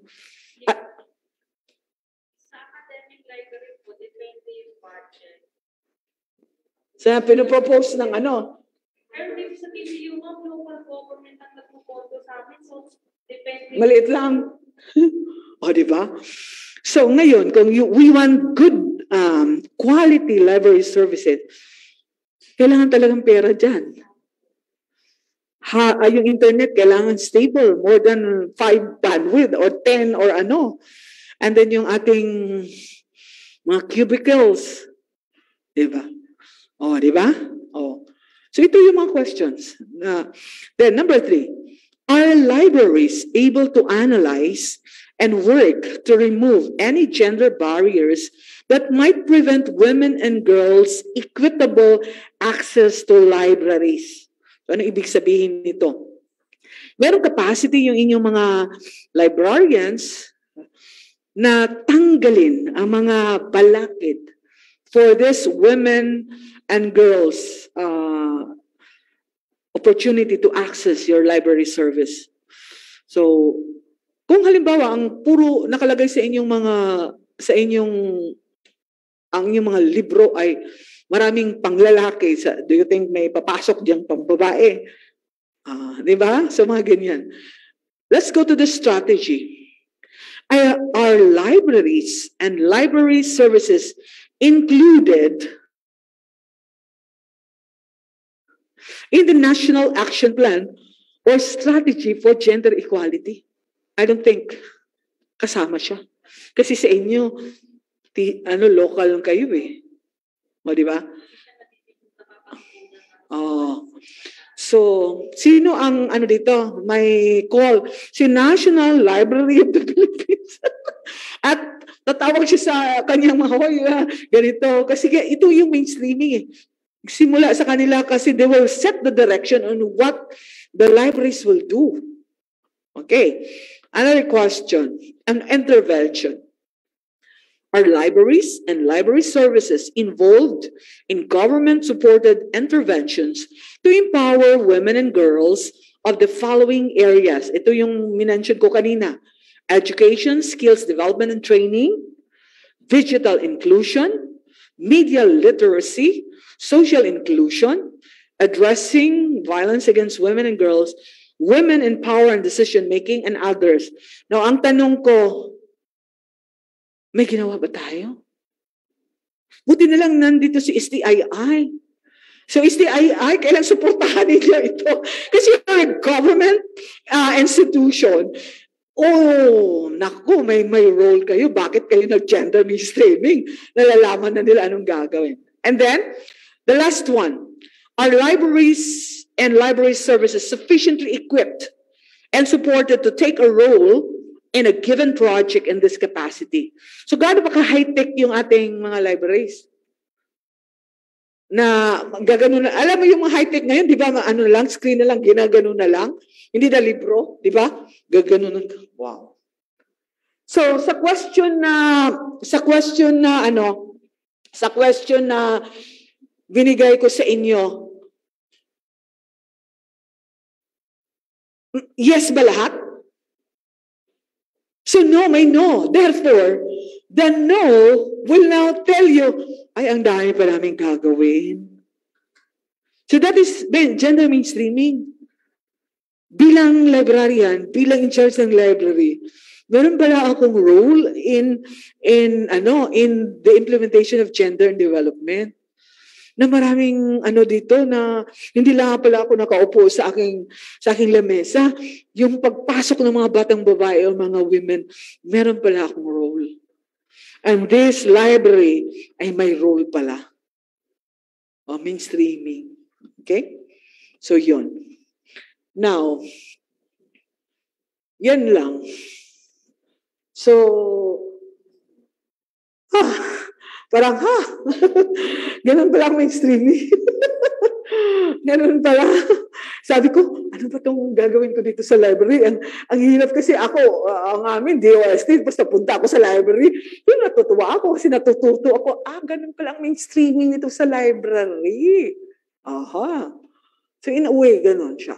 So, maganda yung nag-collect kayo ng data o may logbook kayo. But then i-process ninyo kung ilan dyan ang lalaki at babae. and then come up with interventions that will focus now on yung support to empowerment of women in terms of education, skills development, digital inclusion, media literacy. Yan talaga ang focus ninyo when it comes to libraries. Okay? So yun.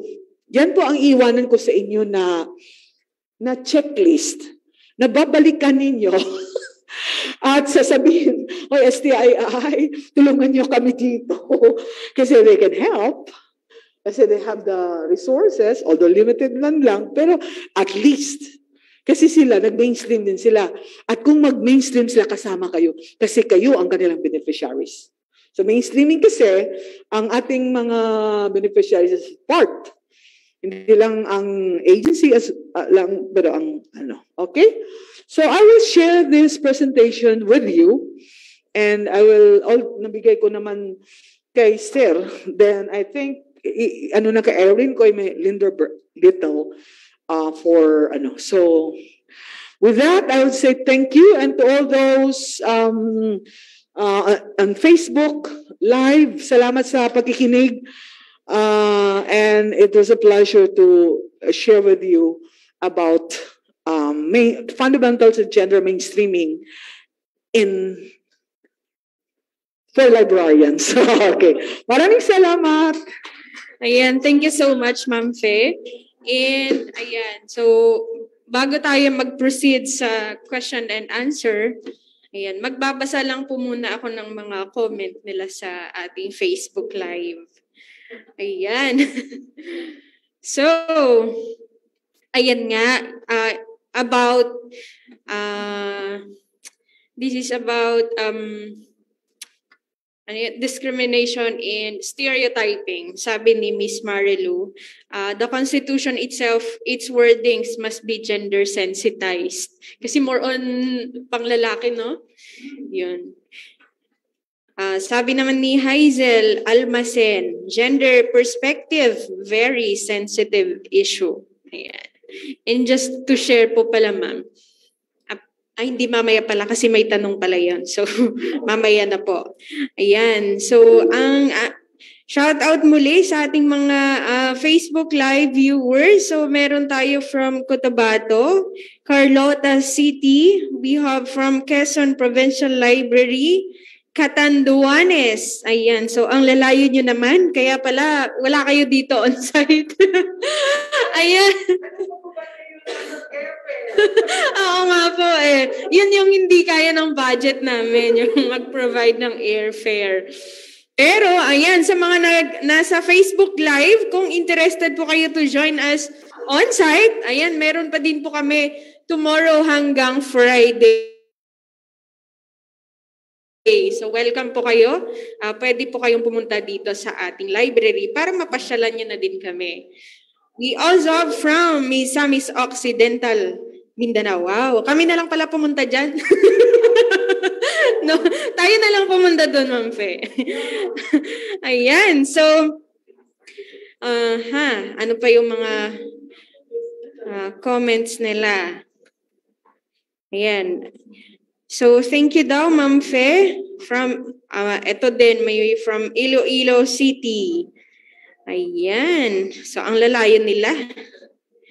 Nandito lang tayo sa gitna, no? Okay, anyhow. Ayan. Ma'am Fe, ready na po ba kayo sa ating question and answer? Ayan. So, may question po tayo. Can you consider educational tour to historic site of the Philippines as an ideal or contributory to God mainstreaming? Tour. Yes po. Scenic spots. Okay. Opo. Based po sa ating Magna Carta and the issuance of PCW, kailangan siyang dito sa value for money. So kung tayo ng training outside the office, it must be within the confines yung ang requirement ni COA. So malapit, yung accessible at hindi ang expenses. Now, if you want na mas scenic, kailangan yung katanggap-tanggap ang reason bakit doon ka. So, katanga kasi bakit doon? You can conduct a training within Manila or pero pag regional, like for example, ang isang way kasi kung you have regional offices, walang problema sa atin. Pero yung yun ang problema. Bakit pupunta ka doon? Di ba? Yung isang agency na gusto lang pupunta sa isang lugar. Kasi questionable, lalo na makikita ang budget niya. I see. So remember na sa COA, value for money tayo, and may requirement doon na must not be excessive and it must be used wisely. So for us, ang kagandahan sa DOST kasi, meron kaming regional offices who will help us. And because we are into mainstreaming, we can go around the country because meron tutulong sa amin in terms of yung mga logistics. And then we have to ensure na ang expenses namin ay within the guidelines ng COA para swak. So isa yung requirement. So for us, nasa dulo na yung scenic spot, pero yung why are you going there? Because we want to know the people in the region where we want to go, especially like yung Mindanao gusto pumunta sa Luzon, yung Luzon pumunta, parang ganon. So sa atin maganda dahil meron tayong mga regional offices, but make sure lang talaga na hindi tayo sa requirement ng COA kasi yun din. Baka mag-AOM ka. And then, medyo mahirap i-qualify yung educational tour, no? As God training siya. Kasi bakit mo mag-educational tour? You can conduct training. So, parang hindi na siya acceptable lately sa PCW. So, benchmarking, yes, pero i-qualify mo, bakit ka mag-benchmark doon? So, the agency that you want to visit is one model, and they have a very good guide plan implementation, no? And talagang, sila, qualified na ma-benchmark mo, yung may, na sila, pero kung lang na, at then, ang lugar na yon, alam mo na may magandang tourist attraction na ayan, gusto. Pasyal labas na. Sa lahat, ba't doon talaga? Oo nga, ayan. So, thank you, Ma'am Faye. Ayan, next. Next po, if there's maltreatment of other genders, there's no specific law or statute that will protect them? Other genders? Meron naman, kasi hindi pa na-approve ang SOGI bill, di ba?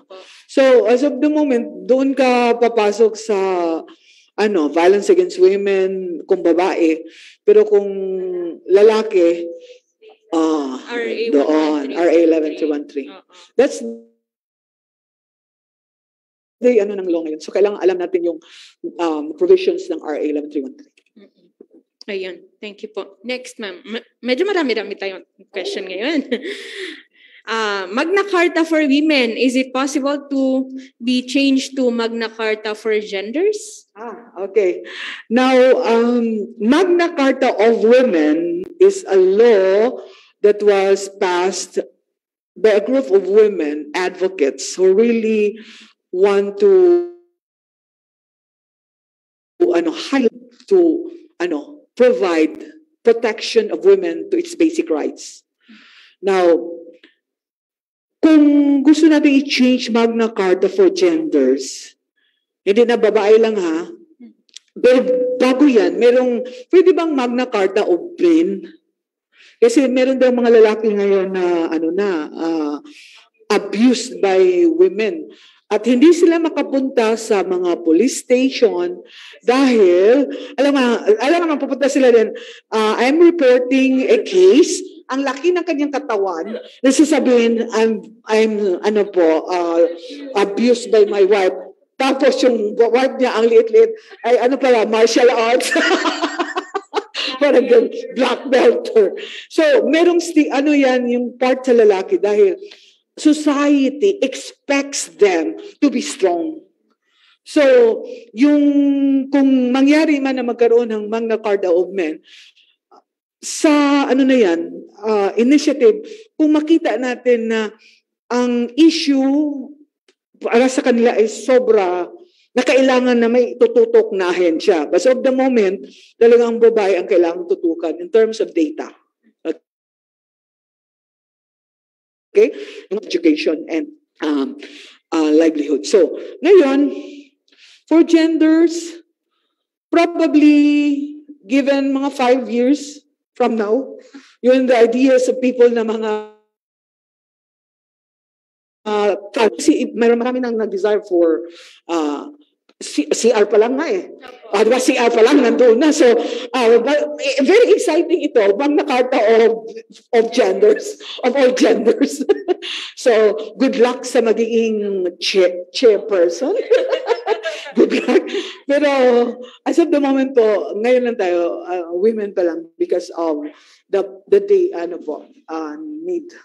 Okay. But it's possible, no? Basta may mag-move. Hindi natin alam eh. Kasi, di ba yung sa batas ng concubinage and adultery, how many years ago? Pero ngayon, daming babae na, ngayon na, at bar sa mga lalaki na gumagawa mo yun. Kung sa'yo, isang babae, akin, 2 lalaki. Ganon na katindi. And, kasi nga, development, di ba? And media, and internet, and hindi natin mangyari yan. Di ba? Oo. Ayan. So, soon, in the future. Ayan. Next po, from Maria Luisa Agos. Dapat po ba sagad ay pili lang ang audience? Hindi. Kung ka-mainstreaming tayo, dapat lahat ng empleyado.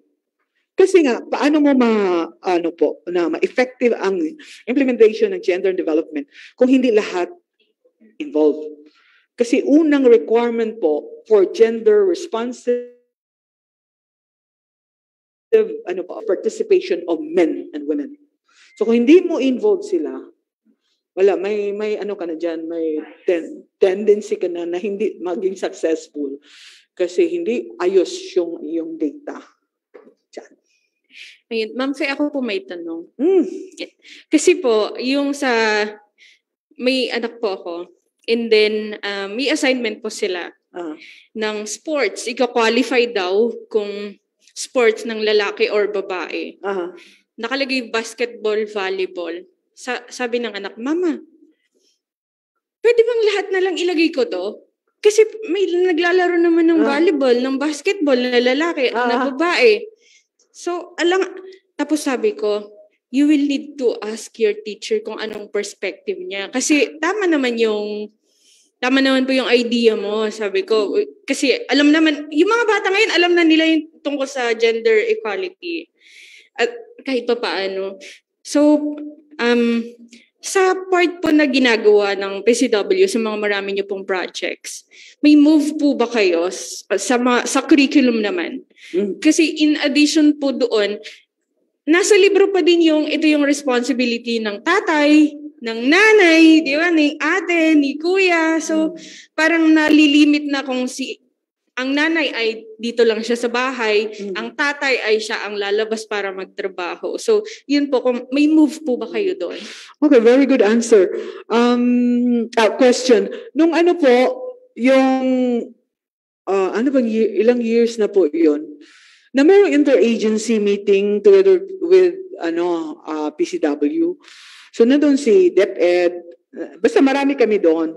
And it was already raised by few agencies on the curriculum of DepEd na marami talagang mali-mali in terms of yung bang gender sensitivity, gender sensitive teacher ang kailangan natin na maintindihan yung mga tanong na yon. So paano mo siya doon sa mga materials, kailangan din alam talaga ng teacher. So that time po, ang sumagot noon na from DepEd, may sinabi siya na they are in the process talaga na to review their mga curriculum and their materials to ensure that it is Di ba may ano tayo sa civil service, use of non-sexist language? Yan pa lang eh. Kasi kung napansin niyo sa mga bata, yung ating kinder, yung police man, puro lalaki. Oh, tapos fireman, lalaki. Di ba? So yun yung dapat i-correct. So meron naman sila. But I don't know kung saan na sila ngayon sa kanilang dream to come up with gender-sensitive curriculum materials. Hindi ko po alam. Sila lang. Pero I heard na ganun ang ginagawa nila.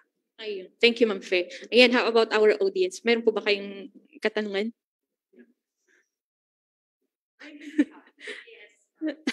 Ayan.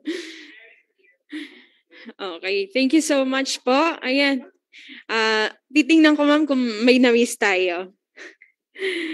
Ayan. So, sabi dito, thank you, Ma'am Fe. Very well answered. Thanks a lot. Ayan. Yun naman yung mga nababasa ko.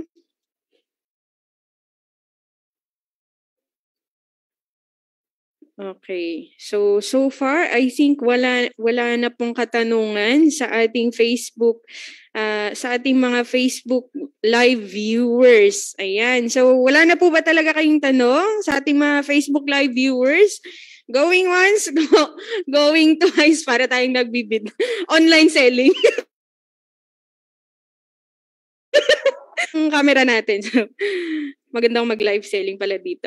Okay, so wala na po talaga. Wala nang hahabol. Ayan. So once again, thank you so much, Ma'am Fe, for joining us this afternoon. And this is the second or third time. Second year na naging speaker namin siya. And syempre, sa susunod na taon ulit. Ayan. Kasi na-update po tayo being in the frontline service. About dito po, so napakahalaga nitong gender mainstreaming kasi dito marami kaming nare-realize din. At first, yung sa gender, ang question ko po is, paano ko i-qualify ang science sa men and women? Both sexes, pwede naman siya. So, paano yung budget ng pagbili? Bumibili naman kami pero wala namang nakalagay na this is for men, this is for women na science. So, ayun. Ang nangyari po, since hindi namin siya ma-qualify, bumili kami ng mga libro na intended for men and intended for women. Ganun po pala yun. So, kasi nakakalito po nung una. Ang isa ko po palang question before, Ma'am Fe, is, bakit sex ang tinatanong natin kung we are trying to refer to gender? Magkaiba naman sila.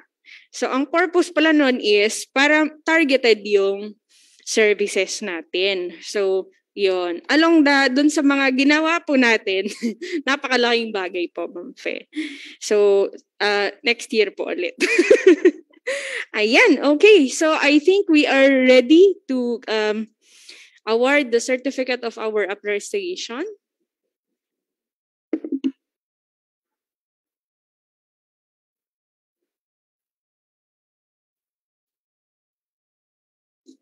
Ayan, sige po, Ma'am Fe, sa gitna po tayo. And this will be awarded by Ma'am Linder. Okay, and let me read first the citation. Department of Science and Technology, Science and Technology Information Institute presents this certificate to Maria Feby Singson for sharing her knowledge and insights as a resource speaker for the topic entitled Fundamentals of Gender Mainstreaming for Librarians at the 32nd Library and Information Services Month with the theme Mga Aklatan bilang Kanlungan ng Karunungan, held on 15 to 18 November 2022 at DOST-STII and live stream via Facebook. Given this 15th day of November 2022 in Bicutan, Taguig City. Signed, Richard P. Borgas, Director, DOST-STII. Thank you. Thank you. Thank you.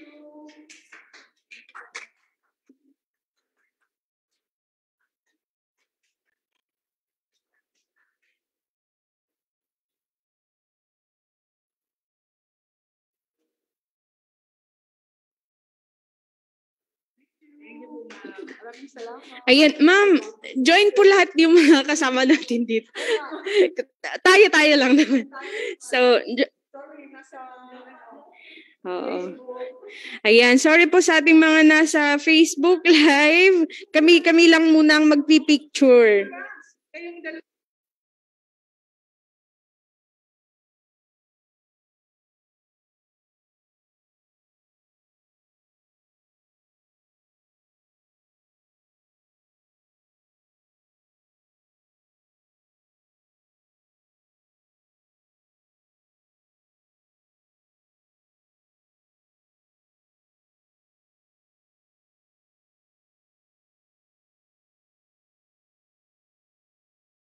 Ayan, thank you so much once again, Ma'am Fe. And this afternoon, kasama din po natin ang dalawang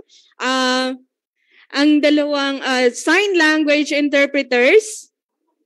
Ayan, so actually may kasama po tayong sign language interpreters. We have with us Miss Rylin Espehon and Miss Rosalie Macaspak. Ayan, nandyan po sila. So, nakikita po sila sa Facebook Live.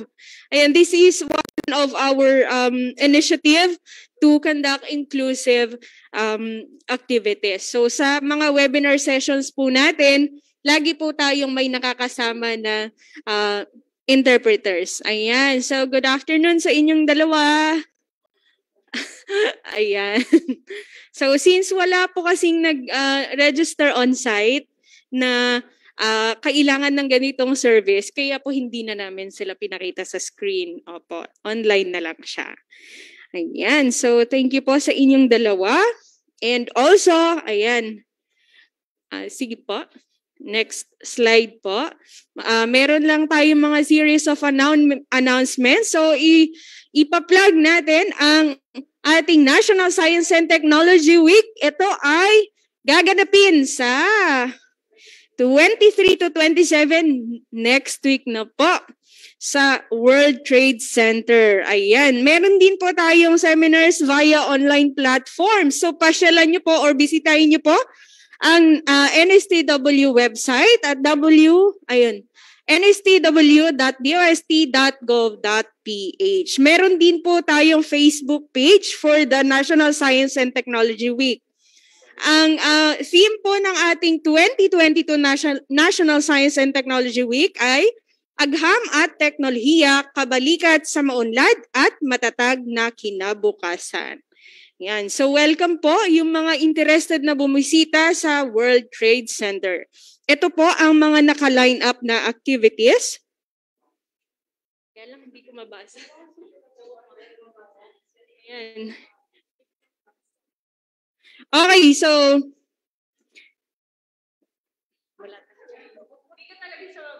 okay, anyway, ayan, so meron po tayong week-long activity then next week, gaganapin sa World Trade Center at sa mga nais pong makibahagi sa mga seminars via online platforms, bisitahin niyo po ang nstw.dost.gov.ph or Facebook page po ng NSTW sa NSTW DOST.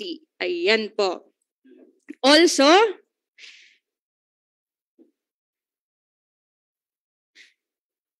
ayan, ito na ang ating evaluation link for this afternoon. So sa ating mga on-site participants, pwede nyo pong i-scan yan or go to this link.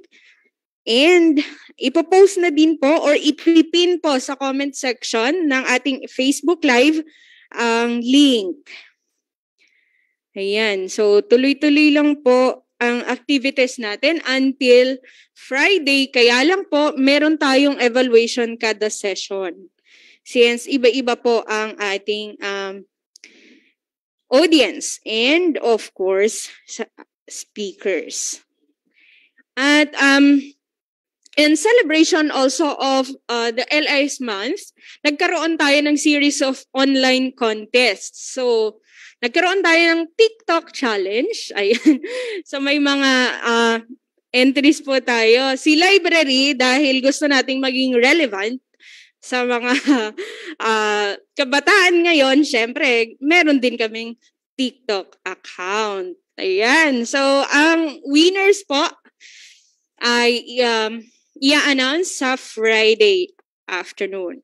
Nagkaroon din po kami ng contest on essay writing at ang title po ng contest ay ano ang kwentong STII mo? Ayun po. So, masayang basahin po yung mga entries nyo. Maraming salamat sa mga sumali. Nagkaroon din po tayo ng pa-contest ng fan art. Ayan. So, sa mga sumali po, ang gagaling po ng ang gaganda po ng mga entries nyo, ang gagaling nyong gumawa. At syempre, hindi matatanggal ang selfie. Ayan. So, meron tayong ano nga ulit yun, Ma'am Linder? Selfie contest? Learn at Home Selfie Contest. Ayan. Ang Learn at Home Selfie Contest ay magsi-selfie lang kayo habang pinapanood po ninyo or while participating in our activities. Tapos, nagkaroon din tayo ng book face photography. Kung saan itatapal mo yung libro sa kahit anong part ng katawan mo as extension of yourself. Ayan, so ang gaganda din ng mga entries nila. So ang hirap mag-judge dun sa fan art and sa book face photography kasi ang gaganda nila. Okay, so I hope you had a very nice afternoon sa ating mga Facebook Live viewers at sa ating mga on-site participants din. Sana ay naging fruitful ang hapon ng bawat isa sa atin. So, sa ating mga Facebook Live viewers, once again, kung interested po kayong mag-join on-site, pwede po kayong pumunta dito. Hindi nyo na po kailangan mag-register online. So, pwede po kayong pumunta dito. Magsisimula po ang ating activity bukas ng 9 o'clock. At hinihikayat namin na sana ay nandito po kayo ng 8:30. Sa mga on-site po, ay meron po kayong free na snacks tsaka lunch. Ayan. So, kung gusto nyo pong samahan kami dito at saluhan na din sa pagkain, ayan, punta po kayo dito. At bukas po ay buong araw din sa umaga magkakaroon tayo ng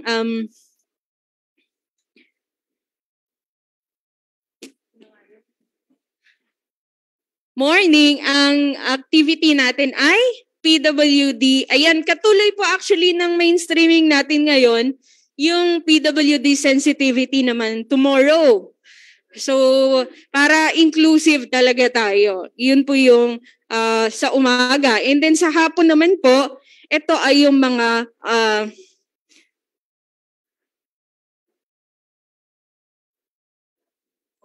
saan yun? Yes. Yung ating mga initiatives within DOST. Ayan. So, para po makilala nyo at malaman ninyo kung ano-ano yung mga iba't ibang serbisyo na binibigay ng bawat DOST agency sa inyo. Ayan. So, I think this ends our afternoon. And once again, I am Irene Alice Brilio, your moderator for today. Yeah. Have a great day, everyone.